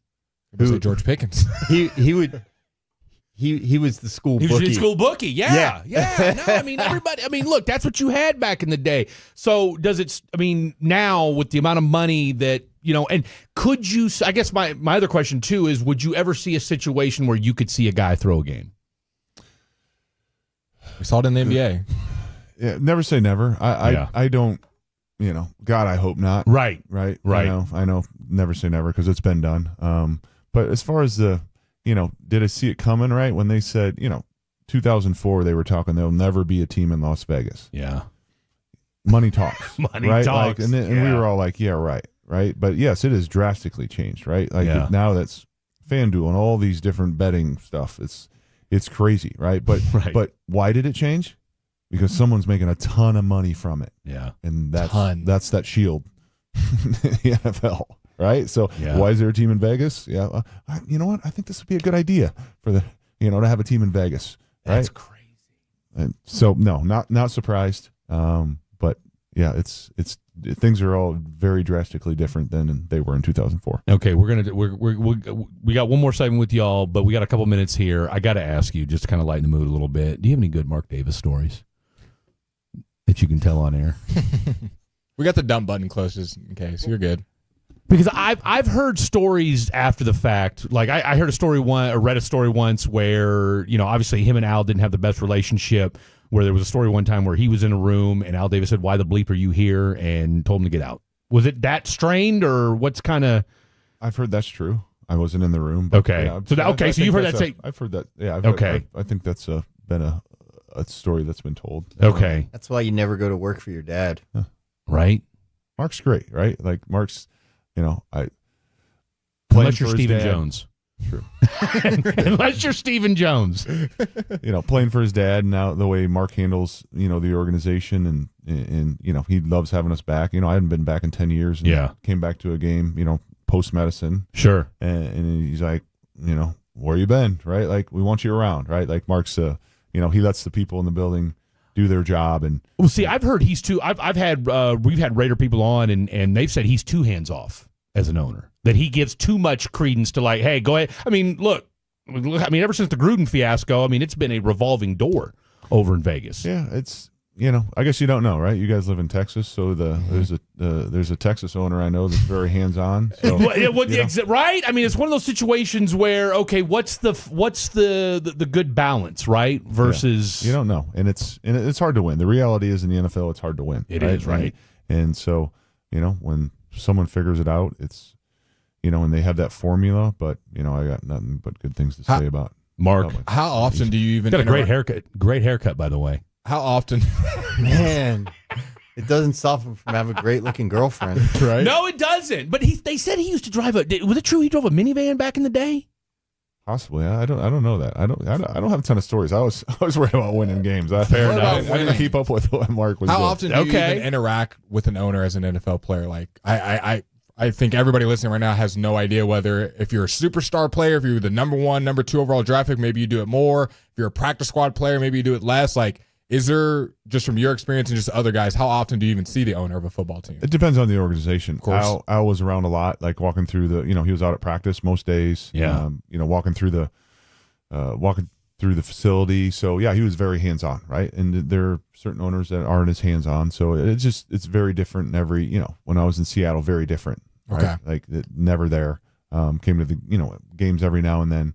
But it just depends on, how things are run there, and I'm not saying one's right or wrong. It's just how they do it. Was Holmgren your coach in Seattle? No, it was Pete Carroll's second year. Okay, all right. He's a trip too, isn't he? Yeah, he's got a lot of energy. Yeah, I was gonna say that dude's. And Blake and I have talked about this. We are surprised that the Raiders have scuffled out of the gate the way they have. Like hasn't looked good for my predictions with that one. Well, he's a big Geno Smith guy, and Geno Smith's not terrible, but I mean, look, you got Jacoby Myers, you got Brock Bowers, who I'm still waiting for him to do something on my fantasy team, but you got some players on that team, and so. And Pete's a great coach. Like I enjoyed my year in Seattle. Wasn't there very long, So, but I think people think it's just super easy to turn things around and win. It takes some time, right? doesn't it? Like, we all want it, right? Like, I mean, look at the coaching carousel, right? It's different college and pros, right? Like, you don't get much time.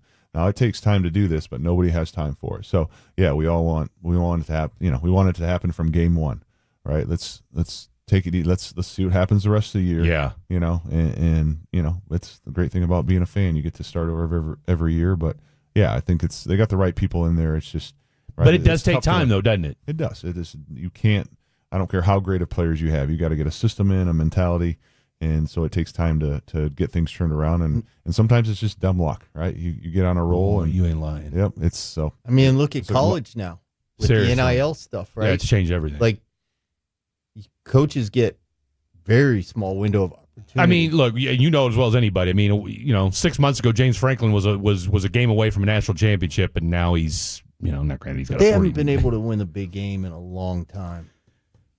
Penn State, they've suffered for a while with big game-itis. That's certainly one way to put it. All right, final segment with Jay, with Robert Gallery coming up. This has been, I'll tell you what, I can't thank you guys enough, and I can't thank Marissa enough for shooting me an email and letting me know about you guys being in Dallas and you guys taking time out of your day to come over and chit-chat with us. So final segment, we'll talk about, we'll put a bow on the Mission with Foundation, Athletes for Care, and how folks that have been listening to the program, if it's something they want to get involved with, how they go about doing that. More to come. Don't go anywhere. The more time you give, the more our crush grows. Together we continue to build.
This is the exclusive home of Dallas Cowboys football. KRLD-FM and HD1, Dallas, Fort Worth. Let's go, Cowboys. An Odyssey sports station. From our Highly Mazda of Arlington and her studios, it's Fan After Dark on 105.3 The Fan. Final hour of the program happening right here on Fan After Dark. Fred Davis, Blake Elliott, Khaki Kev behind the glass on the 1, 2s, and 3s. And then we've had two very, very special guests with us today. Jake Koppelman, Executive Director of Mission Within Foundation. And then, of course, Mr. Robert Gallery, former second overall pick, 8-year NFL veteran, spent time with the Oakland Raiders, the then Oakland Raiders, and the Seattle Seahawks, and now the founder of the Athletes for Care Foundation, and of course Ibogaine being the common thread between the both of you gentlemen. And so just parting shots, final thoughts, and we'll talk a little bit more about the foundation and give the information out for folks that want to join or learn more about it. But Jay, I'll start with you. Kind of, for folks who've been able to listen to us and heard a little bit about your story, heard a little bit about Robert's story. Maybe they're a prior athlete, maybe they're prior combat, military, whatever it is. Maybe they're a former cop, whatever, and maybe they're struggling with some of the things that you guys have already mentioned. How could Mission with Foundation be of some service to them, and how would they find out more about it? Yeah, thanks for asking that question, Fred. Everybody needs some help, right? And so, if somebody's looking for help, if they want a scholarship, they can go to missionwithinfoundation.org, and we have a link right there where they can apply for a scholarship. And we do provide scholarships to veterans and first responders. So law enforcement, firefighters, if you're out there and you need some help, we can probably help you out. Of course, we can't do that without donors, right? We need people to help support what we're doing. I think that a way this has garnered so much attention is that veterans are kind of leading the way, and then football players are coming in and helping to pave the way in that world. And so it gets a lot of attention because it's veterans. Everybody wants to help veterans. Absolutely. Right? There are young guys out there. Yeah. Not old guys like me who were in combat when we were older, but young guys who went, and their lives are never going to be the same, right? They're 19 years old. Their brains haven't developed yet. Exactly. And so they suffer all that trauma. And so, yeah, just check out Mission Within Foundation. we're happy to help anybody that we can. I mean, I think it's, it's my obligation to share my story and to let others know that they're not alone. There is help. There's definitely help, and I want to bring it to them. Are there any real quick? Are there any places? Is it only Mexico that you can go to for it right now? Yeah. So unfortunately, we have to go. We signed up to defend our country, but we have to leave the country to go get the healing that we need. And so hopefully with things like the Texas Ibogaine Initiative being passed into law, and now former Governor Perry leads the Americans for Ibogaine organization. Okay. More states are coming on board, and with that momentum, we think that the federal government will eventually come around. Like Secretary Collins, Secretary of the VA, he's on board. Secretary Kennedy is on board. Vice President Vance is on board. Okay. When he was on Rogan, and Rogan was telling him about this, Vice President Vance just said, well, then why the F aren't we doing this? Yeah. Even President Trump. So I think it's coming. It's trending in the right direction. It's definitely trending in the right direction, and it's coming, but it's still a slog because it's classified as a Schedule I drug, right? Which means there's no medical application and it's addictive. Ibogaine is the complete opposite of that. There is proven medical application, and it's the last thing you're going to become addicted to. I mean, just the way you guys were explaining. I mean, 12 hours, my God. You talked about going to a retreat. How many of those happen a year? Is it a thing where it's once a year, and if you're on that scholarship list, you're able to go? It's something that happens every week, every month? Kind of how does that go? People want to get involved. Yes. Did they already miss their chance? Can they still? Yeah, so like the Mission Within Center does these retreats 3 to 4 times a month. Okay. So, they're treating, 24 guys a month potentially, 6 at a time. And so, when you got that every month, and there are breaks, right, for Christmas or whatever. So it's a couple hundred people a year go through just the Mission Within. And then there are other centers that I work with. So.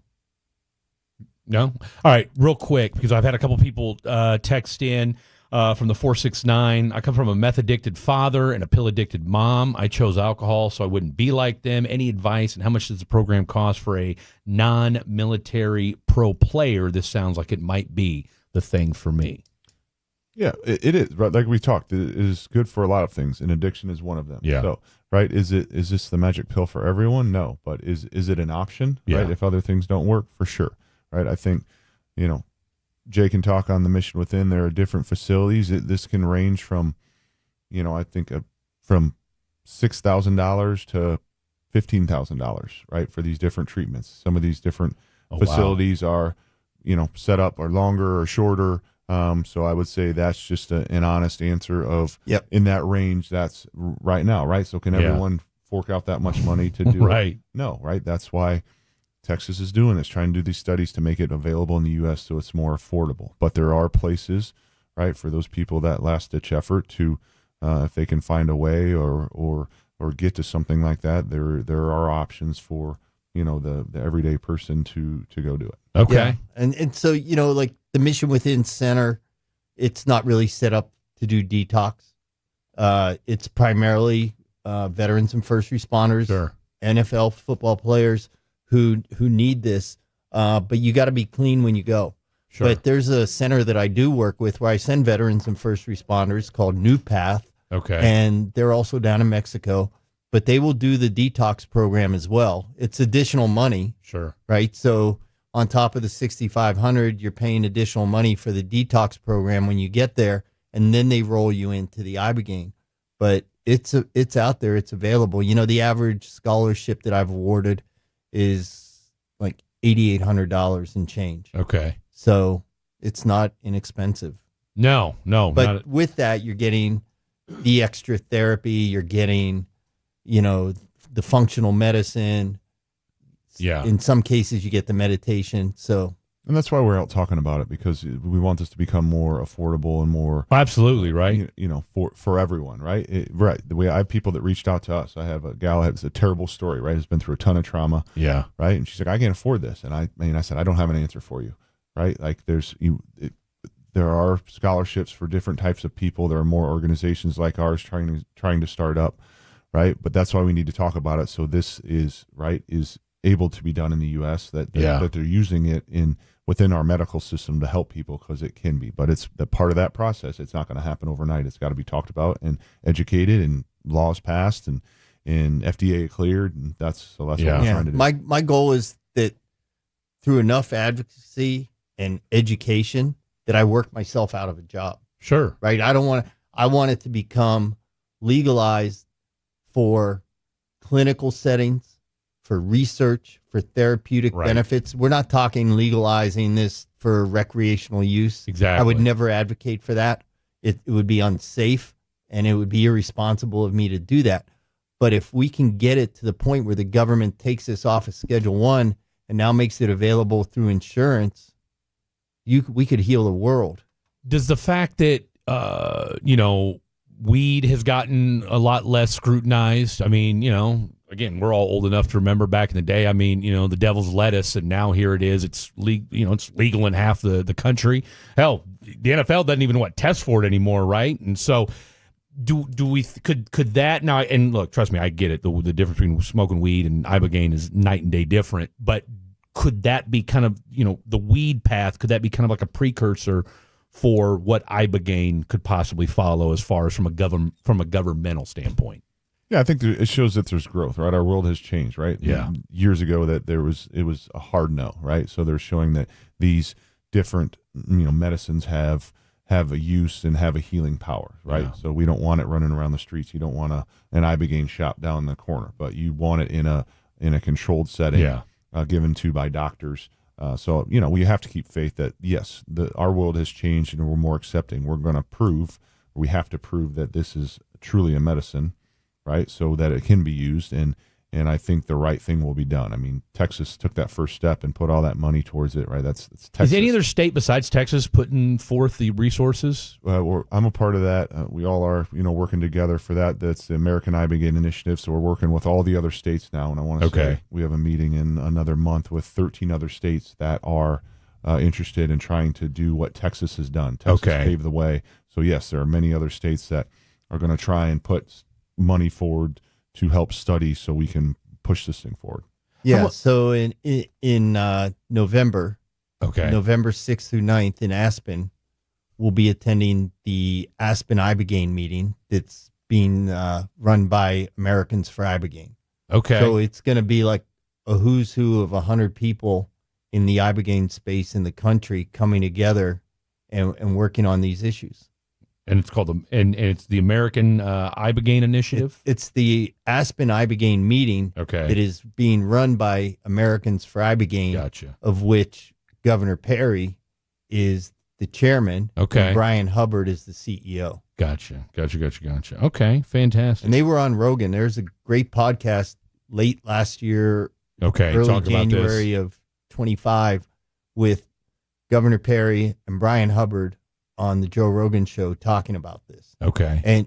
And there's probably no better evangelist that we could have than Brian Hubbard. Okay.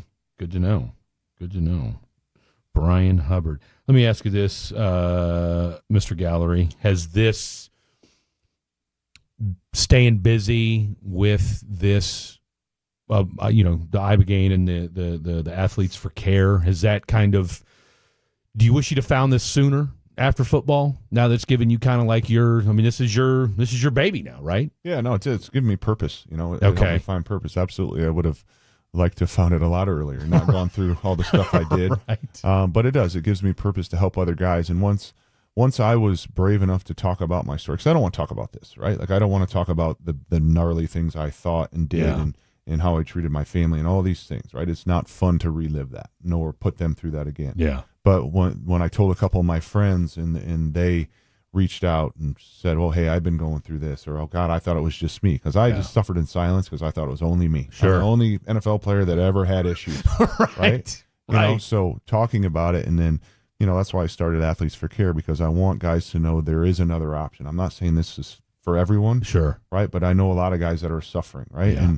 And I would do it all over again, right? I would do this my same career, the same exact way, with the same exact things that happened to me, right? Because I loved that sport so much and what it taught me, what it did for me, right? But now we have something that we can use to heal afterwards, right? Or if you are having issues, and I want guys to, and I've had plenty of guys reach out through our foundation that, hey, maybe I'm not to where you were on the darkness stuff, but the rage and these different things, or the creeping up, my addiction, this, right? It's so, you know, or I think about my son. I have a 10-year-old son. Everybody's like, are you going to let him play football? Yes, I am. Like, I learned so much from football, but do I know a lot more than my parents knew? Absolutely. Yeah. And are we going to be smart about things, right? I don't want to lose football. I don't want to make it just that everyone plays flag football. That's not right. But you got to make things safer, but we want to keep the sport, and you got to, right? Even the fan sees these guys, right? And you know, guys, we've talked off the air about it, guys that you know that played, and you're like, I mean, some of these guys are off their rocker, and it's not just because they're bad people. No, they can't get over their career, or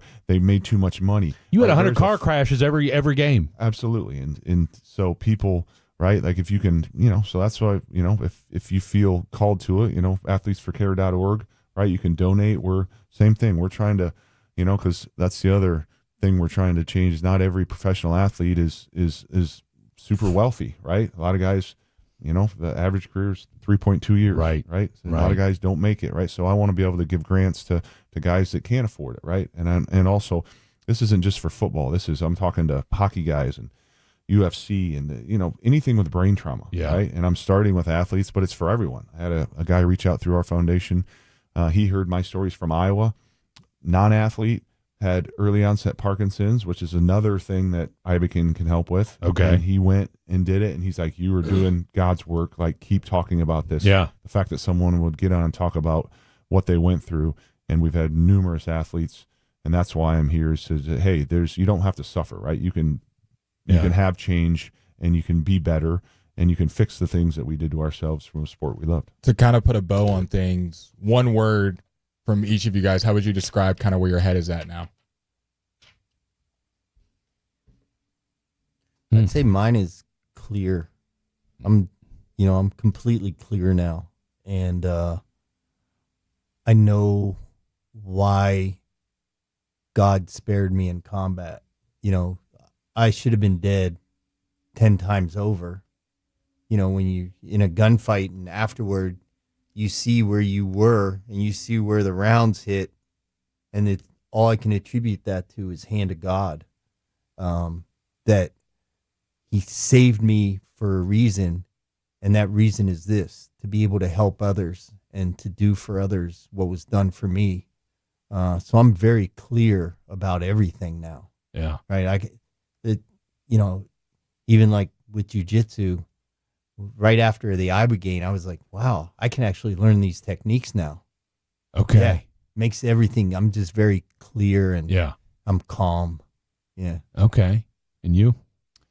You know, probably not what a former offensive lineman's supposed to say, but mine's probably love, right? Like, I love it. I love it. Learn to love myself. I can tell my kids, right? I was the old school, hard knot, right? Don't show any emotion. You couldn't.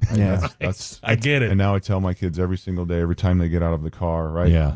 Because now I'm proud of who I am. I love myself, right? So now I can love my family and my friends. Yeah. And tell my kids I've told my kids I love them more since I've done the medicine. And I mean it, right? No, absolutely. It's another thing this medicine does for you is like lets you be vulnerable. Like that's what a man does. A man tells his daughter and his son that 100%, right? 100%. Hey, you did this wrong, but I love you. I still love you. 100%, 100%. Well, I tell you what, man, I Marissa, thank you so much. I tell you what, she, it's one of those things. No, she absolutely does. You get. When you get in this business, and Robert and Jay, you guys know this. I mean, there's for every Athletes for Care and mission within the foundation that's doing the Lord's work. There's plenty of others that are just out there just trying to donate and do whatever. And I get a lot of emails. Hey, can we do this? Hey, can we do that? And you know what? I don't know what it was. It was just was going through. I saw the veteran thing, and I didn't even notice that Robert Gallery was on the deal at first. And so I called Marissa, and we talked about it. And when she said, "Hey, Robert Gallery's a part of this," and I said, "Well, look, let's make this happen," and I'm glad we did. So you guys, I got to tag along. No, That's awesome. look, you guys are, hey, man, I'll tell you what, like I said, having spent 4.5 years in the Navy, spent some time on a Marine base, I can't say enough for the work you guys do. And I remember being on that base, and they didn't know I was a Navy guy, and this dude's like, "Hey, check out this EGA." And I was like, I don't know. Hey, well, I was like, I'd be remiss if I didn't say thank you for your service. Well, I was glad to be a part of it, and we didn't do the NFL part though, so we can't. We did. Look, we did. We were close. Well, look, I'll tell you what. And for being a left tackle, a thankless position, but one of the most important positions in all of professional sports, my hat's off to you. But like I said, I can't thank you guys enough, and you're doing God's work out there. And I'm glad you guys were able to come by and spend a little bit of your time today and preach that message. Yeah, So thanks for having us. 100%. Robert Gallery, Jake Koppelman. We'll give out the information. We'll tweet it out and all that good stuff as well. So let's take a quick break. We got a couple segments left to go. We got to do our picks. Here, we got to do our picks. I'm kicking ass, taking names, but hey, that's just what I do. All right, Ibogaine or no Ibogaine, I'm still kicking Blake's ass. Don't go anywhere. It's Fan After Dark. Take us with you where.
Do you think it's true that you've got to forget something else to remember that Uber Eats has groceries? No, that's absurd.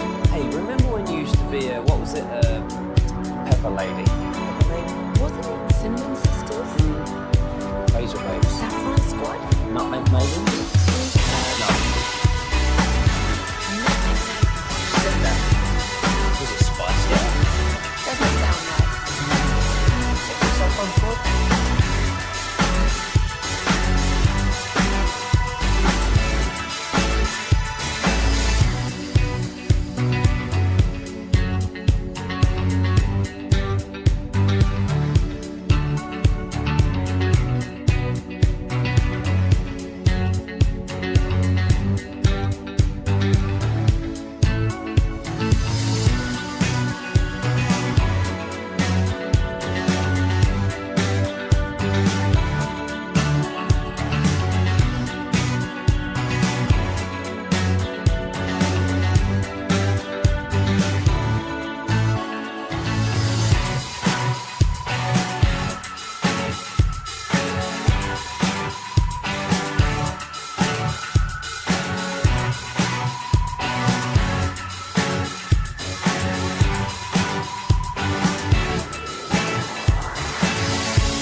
if you've been injured in a car or truck wreck, call Frankel first, 214 or 817-333-3333. With Frankel and Frankel, there is never an out-of-pocket cost. They only get paid when you win. Frankel and Frankel, the go-to for car and truck wreck attorneys in Dallas. All right, welcome back in, and tell you what, little wonky on the clock, but that's okay. We are back in it to win it. 877-881-1053. That is the Franklin Frankel Injury Attorney text line. Hey, Trevor, come on in here real quick. You're our Stars correspondent. Come on in. Can I read some text? You absolutely can, except for this 817 loser, but continue. 832. This is heavy, but informative show tonight. Good stuff, fellas. Tolo.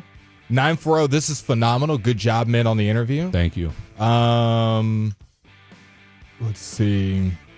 Okay, 817. Not that 817. There was another 817 that was a pure a-hole. Ibogaine Talk has been the most introspective and thought-provoking segment on this station ever. Way to go, Fan After Dark. About 5 exclamation points. 469, awesome discussion. Really like this. Very interesting. This is why the Fan After Dark is the best show on the Fan.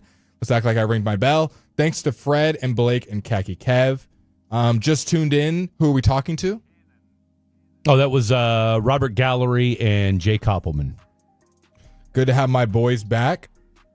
I think that's saying we're back on there. And that was fascinating for the 817. This could help so many people. Thanks for getting them on. 469, thanks so much for that. Best multi-segment ever. So much knowledge gained from that. I appreciate the real-life crossover that y'all do. Much better than how we fix the Cowboys defense. Let's just do picks tomorrow. You and I are on Friday, so we'll do picks tomorrow. Okay. I mean, I've already beaten you in today's show. So I mean, unless the Steelers score and go no, for they two. didn't. No, because they tried to, and the ball got knocked down. So we'll do picks tomorrow. So look. You guys know one thing about what we do here on Fan After Dark, and we love to have a good time. We love to crack jokes and be irreverent and what have you. But at the same time, I think, and I've told Blake this on numerous occasions, I think the one thing that makes us a little bit different than your average radio show, whatever time it might be, is I don't mind doing a heavy subject or a heavy topic. We're versatile, man. We can do a whole segment of.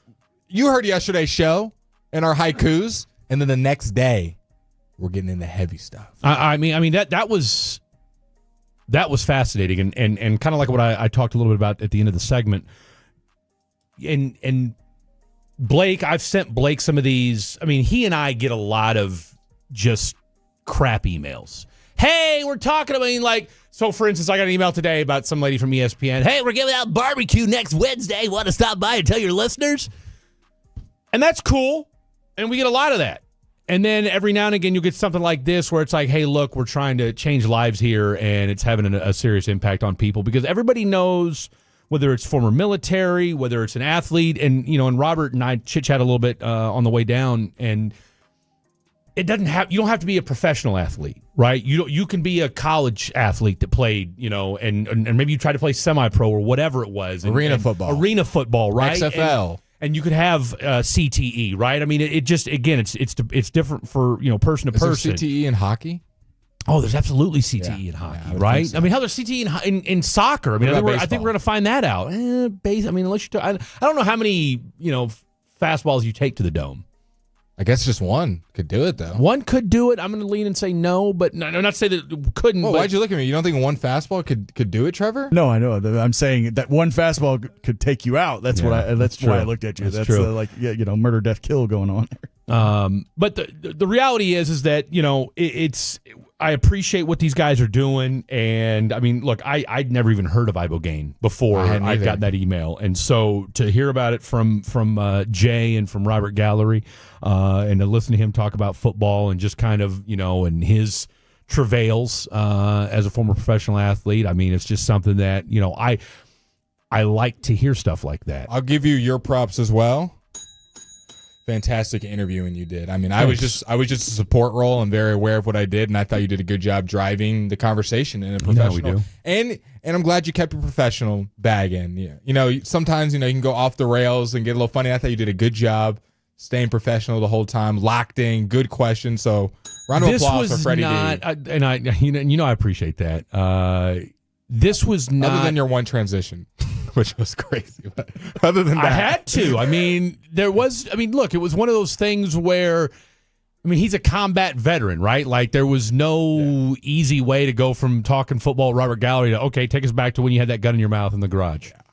That's literally what I did. That's literally what I did. So, but he appreciated it, and we jumped right back into it. How was the elevator on the way down? Oh, it was great, man. We talked. I was talking to Robert, and I'll tell you what. And I hate to admit this, he's taller than you. Well, no, he's definitely taller than me. He's definitely. How tall taller do you than think me. he was? 6'7"? 6'7". No, he's 6'7". He's a big dude. 6'7", 6'7". I told him, especially because he and I are the exact same age, right? I mean, he looks younger than you, though. Shut your ass up! Let's keep it real. Let's keep it real. Shut up! I can be his little brother. Okay, let's get that straight. Let's get that straight. His little brother in his pocket. Yeah, he's all. I mean, because you were standing up tall too. I know he's way bigger than me. Whatever. I'm also not. What are y'all? 40? 44. Oh, because you're supposed to keep growing at some point. What? I should be 6'5" because I'm 44. I think you're shrinking. You know what? I tell you what, you're gonna need ibogaine after this show's over. How would you feel if you realized you were shrinking? I'm not, okay? Like if you were 6'1" one day and you're like 5'10". Well, then I'd be as tall as you. Okay, so anyway. Okay. I'm also tubby. Short and fat. I hate to say this as a Chiefs fan, but I'm gonna do it. I'm getting a Robert Gallery jersey. There you go. I am getting a Robert Gallery jersey. I'll tell you what, I have a whole new respect for Robert Gallery.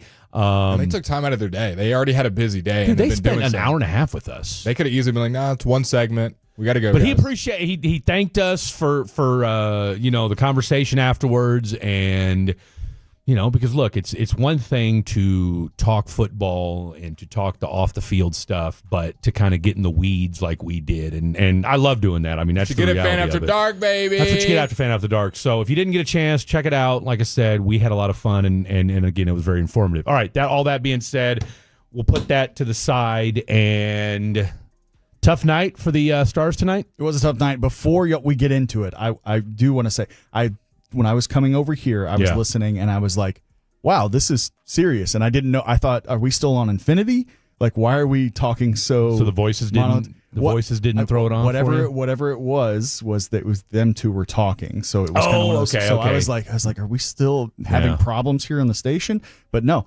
Kudos to both of y'all. Whatever. Good job answering an email. Yeah. It was good. It was interesting. It was and me. Again, It was kudos to y'all. Then the other side of the other horrible things, not horrible things, it was amazing things. The other side of the coin would be nice picture you got over there as well. My picture. Oh no, I hate this picture. Can you put it up to the fan? We'll hear in a second. I want to hear this. The Stars struggled tonight. We had two good periods, first and third, and then the second period, our defense decided to not show up. It was awful, but there are kudos. Casey DeSmith might be the best backup goalie in the league. Okay, so. This was not tonight was not on him. There was maybe one goal that he probably could have done a better job. He made one of the nastiest saves I've seen in a while. Just literally flopping around, looking like a dead fish out there, and then he scooped a puck. I mean, it was a millimeter away from just crossing the line, and he saved the goal. It's phenomenal. It's a good job. So DeSmith did very, very good.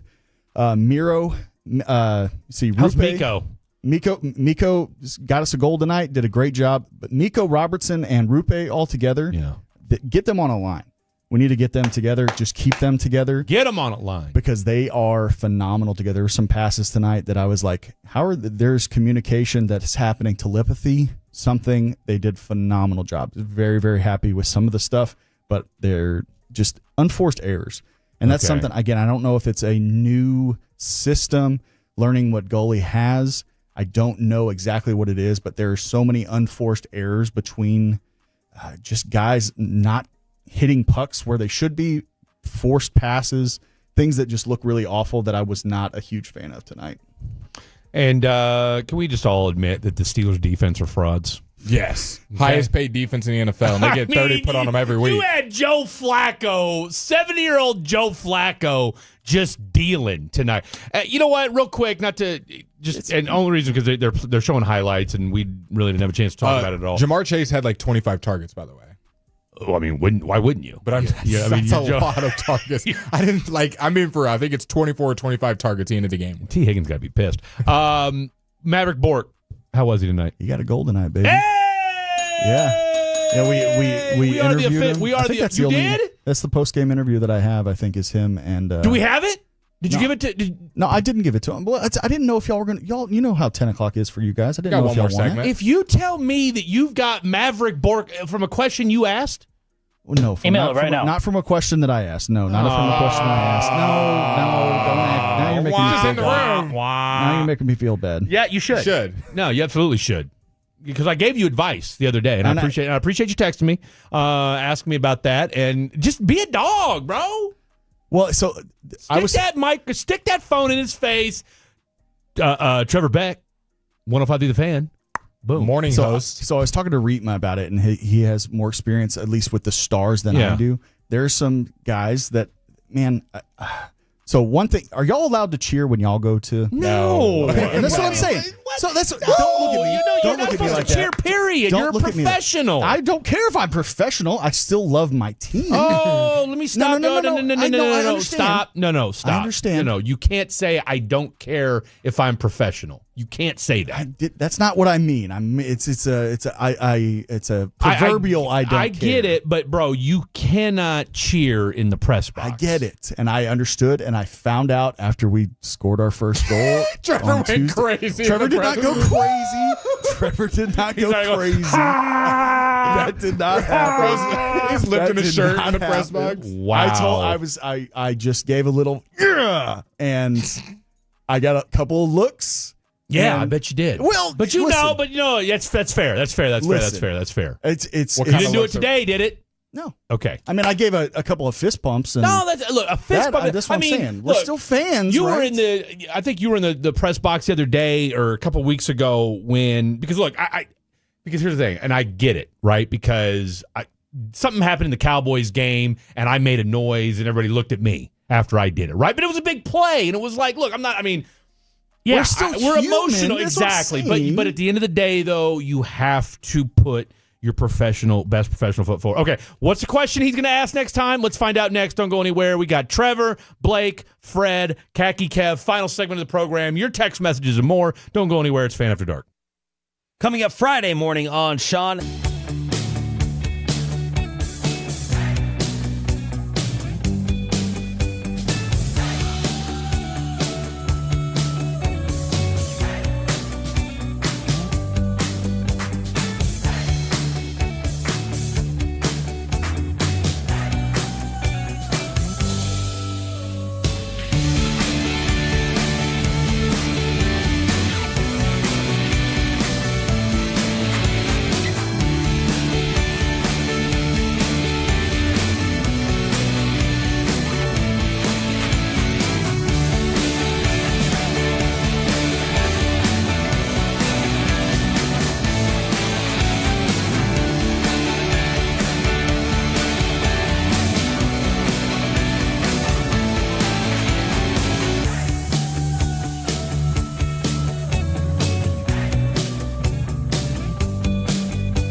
from the Fan. It's the Fan After Dark on 105.3 The Fan. This final segment is brought to you by Classic Chevrolet. If you're in the market to upgrade your vehicle, get to Classic Chevrolet in Grapevine. Back-to-back #1 Chevy dealership in the world. They've got more new Chevys than anyone, and they're all priced to sell. Silverado, Tahoe, Blazers, Mavs, Equinox, and more. Visit ClassicChevrolet.com. This is Texas. This is Classic Chevrolet. Together, let's drive, relax, and enjoy the difference. Based on new Chevy registrations 2023 and 2024. You know, you can't win them all. You can't win them all. We had a couple folks, one person in particular, that didn't like our interview and said ugly things about it. But you know what? We got a lot of good feedback, and that's all that matters. And I just, you know what? I'm going to try to be more positive with the negative texts and just tell them every time, thanks for listening. That's all you're going to get out of me from now on. Wow. It's thanks for listening. Yeah. That's it. That'll last a day. Thanks for listening, FD. Man, so the trolls aren't going to get to you anymore. What if somebody says something personal? Like personal? It depends. There's only, look, I said this when we were in the pantry room over there doing the first 30 minutes of the program. My daughter texted me today. And I'm just going to, for anybody out there right now, if you have not spoken to your child or if you're beefing with your kid, give them a call. Because and you know what? And I'll tell you what, Robert said something that really stuck with me when he said that when you have a child and you were a certain way growing up, like you want your kid to be that same way. And maybe it's, you know, we don't show emotion or we're uber aggressive or whatever the case may be. And, you know, I'm not the most emotional guy in the world, but when my daughter texted me today, and we texted back and forth a little bit, it probably the best I felt in the last month and a half. Because the last thing, and you guys are all, I tell you what, just don't be, you can have disagreements with your parents. Your parents can say things you don't like. Your parents can piss you off, but especially your kids, man. Can I just read a text that was sent 3 hours ago? Maybe. They said, if you're paying for a cameo, you're directly supporting the artist, not the art, Fred. I know. I said separate the art from the artist. Yes, but the good part of him is the art, not the artist. You know what? Put money on his books. All right. I don't care. Wow. I don't care. And we will not be saying the name that Fred's referring to. I don't care. If you know, you know. You know, I'm not. I don't condone what he did. Mm-hmm. I don't. But if I could get him to say you're listening to Fair or Foul, my God, can you do for $50? I'd do it. Can you do it in the Cajun impression? You said you did. I'd do it. All right, now Jason say both. You said we get both. You said no, I didn't say we get both. You said we get it by the end of the program. I didn't say we get both. You promised me. I never did. That's all I wanted. I didn't promise you anything. I don't make promises. I don't make promises. I just capture them. I remember the promise. Let's see. Here we go. Fred Davis is in his feelings today. Maybe. That's a good thing. Look, man, look. I don't get in my feelings very often. I really don't. But man, when you got a daughter, it just changes. It's the relationship that you have with your daughter versus the one you have with your son is just different. It's just different. Relatable, right, Trevor? For us, you know. I mean, I know. I listen, but I hear. Again, I've done the therapy. I hear what he's saying. He knows. I hear what he's saying. He knows. So. Would you be a father? Absolutely. That's a dream for me, brother. Would you be a father? I think the question is, do you want to be a father? Okay. When do you want to be a father? Of course he could be one. I don't know. Whenever some lady decides to allow me to hang out with her enough to get to that point. Wow. We got to get your mind right. Listen, we got to get you squared away. I told you, fellas, we're working on it. We're working on it here. You know, there's one girl that I'm working on at the Stars, so I'll tell you. Wow. On the radio. Maybe we'll find out. Not like that. Come on. Shorty, if you're listening, 10 to 11. listening. come She's probably up there working right now. thought that She's was more typing of up a for something. off the air. She can have the Odyssey app. She can have the Odyssey app. I mean, I hope rewind. if she does, Bro, good. if I'm gonna She's tell you wearing right some now, black sambas. She's wearing some sambas, and I want to compliment her. For them. About to start getting real detailed. They're tennis shoes. That's all they are. They're tennis shoes. No, I get it. Why are you saying tennis shoes? Like Why did he leave the They're not even space so tennis long? shoes. Why did you just turn Greek? They're tennis shoes. tennis shoes. I mean, be careful the way. So, did you say anything to her today, or what? No, I told you. Man, I'm gonna tell you though, man, you gotta be careful because bleeping where you eat is that's tough sledding, But bro. this is bleeping far other places. Like I don't even know if we would interact any other way, anything in work wise other than at a Stars. This game. is not good. Yeah, but you go to 41 Stars games a year. I mean, sure, that's fair. We only interact 41 times. I mean, you do have that. There is that. Another question I asked Reed was like, "How'd you meet your fiance?" Yeah. And they worked together, and so they made it happen, and then friends, and then more, and so I was like, "Okay, it's possible." but it's he- possible. So y'all felt a vibe? I'm not There was a saying it's vibe not felt? possible. Yeah, how did it go down? So it was. I got eyes. Is she Now- the Zamboni driver? No, she's not. No. Hey, Trevor. Hi. I love you. I wanna Who's that in the flannel? Sam? Come over here, big boy. Hop on. No, I get Catch me 10 to 11 Fan After Dark Fridays. I get looks because I'm a different looking guy. I have a stop. I'm just trying to. How do I describe it? I've got a curly mustache and long hair. I'm a different looking guy. You're on the fan cam. That's what I'm saying. They know, and they certainly like to comment on my mustache. I like my curly mustache. It is what it is. But when a girl looks at me, my first thought is not. Don't say you're different. Say you're a handsome looking guy. I'm telling you, words matter. It doesn't wear cologne. Okay. There's some chick right now driving around going, what the hell does that mean, different? That's just code for saying you're ugly. Don't say that. Say you're a handsome-looking guy with a mustache. I'm a devilishly handsome. There you go. Fella. Thank you. Okay? Thank you. Words matter. But I don't know if somebody is looking at me because, like, oh, he's got a curly mustache, or because, like, but we had several eye moments when we were in the elevator, and I was in one corner, and she looked at me, and I smirked. Yeah. Then she looked back? down. No, she looked down, and that's what I'm saying. But I don't know. What if do we she think her caught it. name? What do we think her name is? She looks like an Olivia. Ooh. She's so I sit. This brings a little interest to the game. Hey, Liv. What do we think our last name is? So there's two. Maybe Rodriguez. No, she's whitey, big time whitey. Jones. Well, she's country, Maybe so her maybe name's Heather. it's Heather's fair. What about a Melissa? She's a horse girl. I can tell. Melissa Smith. She's got a dog. She's from Sulphur Springs. Class of 2017. Went to Stephen F. Austin. Listen, there's potential. I just don't know. I have to figure out one. Okay. I gotta figure out if maybe I'm too old. I don't know. That's You're another never thing. too old. I don't. Rock and roll. See, that's what I'm saying. We don't know how old this person is. Well, she's got to be in her mid-20s. That's what I'm saying. She's graduated. She's got a ring. I'm very observant. I've paid attention. graduating. Yeah, that's what most stalkers say. Anyway, continue. Exactly. I'm doing my best. What is she? I'm gonna take all the positives. What is of she them. graduating? I don't know. I just know she's got a Okay, nice first of all, this is not graduating gold Khaki ring. Kevin talking, by the way, for the 469. Well, Kev's been here all night, though. Kev's been here all night, so that's why. I wish I could read the last 469 text right now. I really wish I could read that, but I can't. Yeah.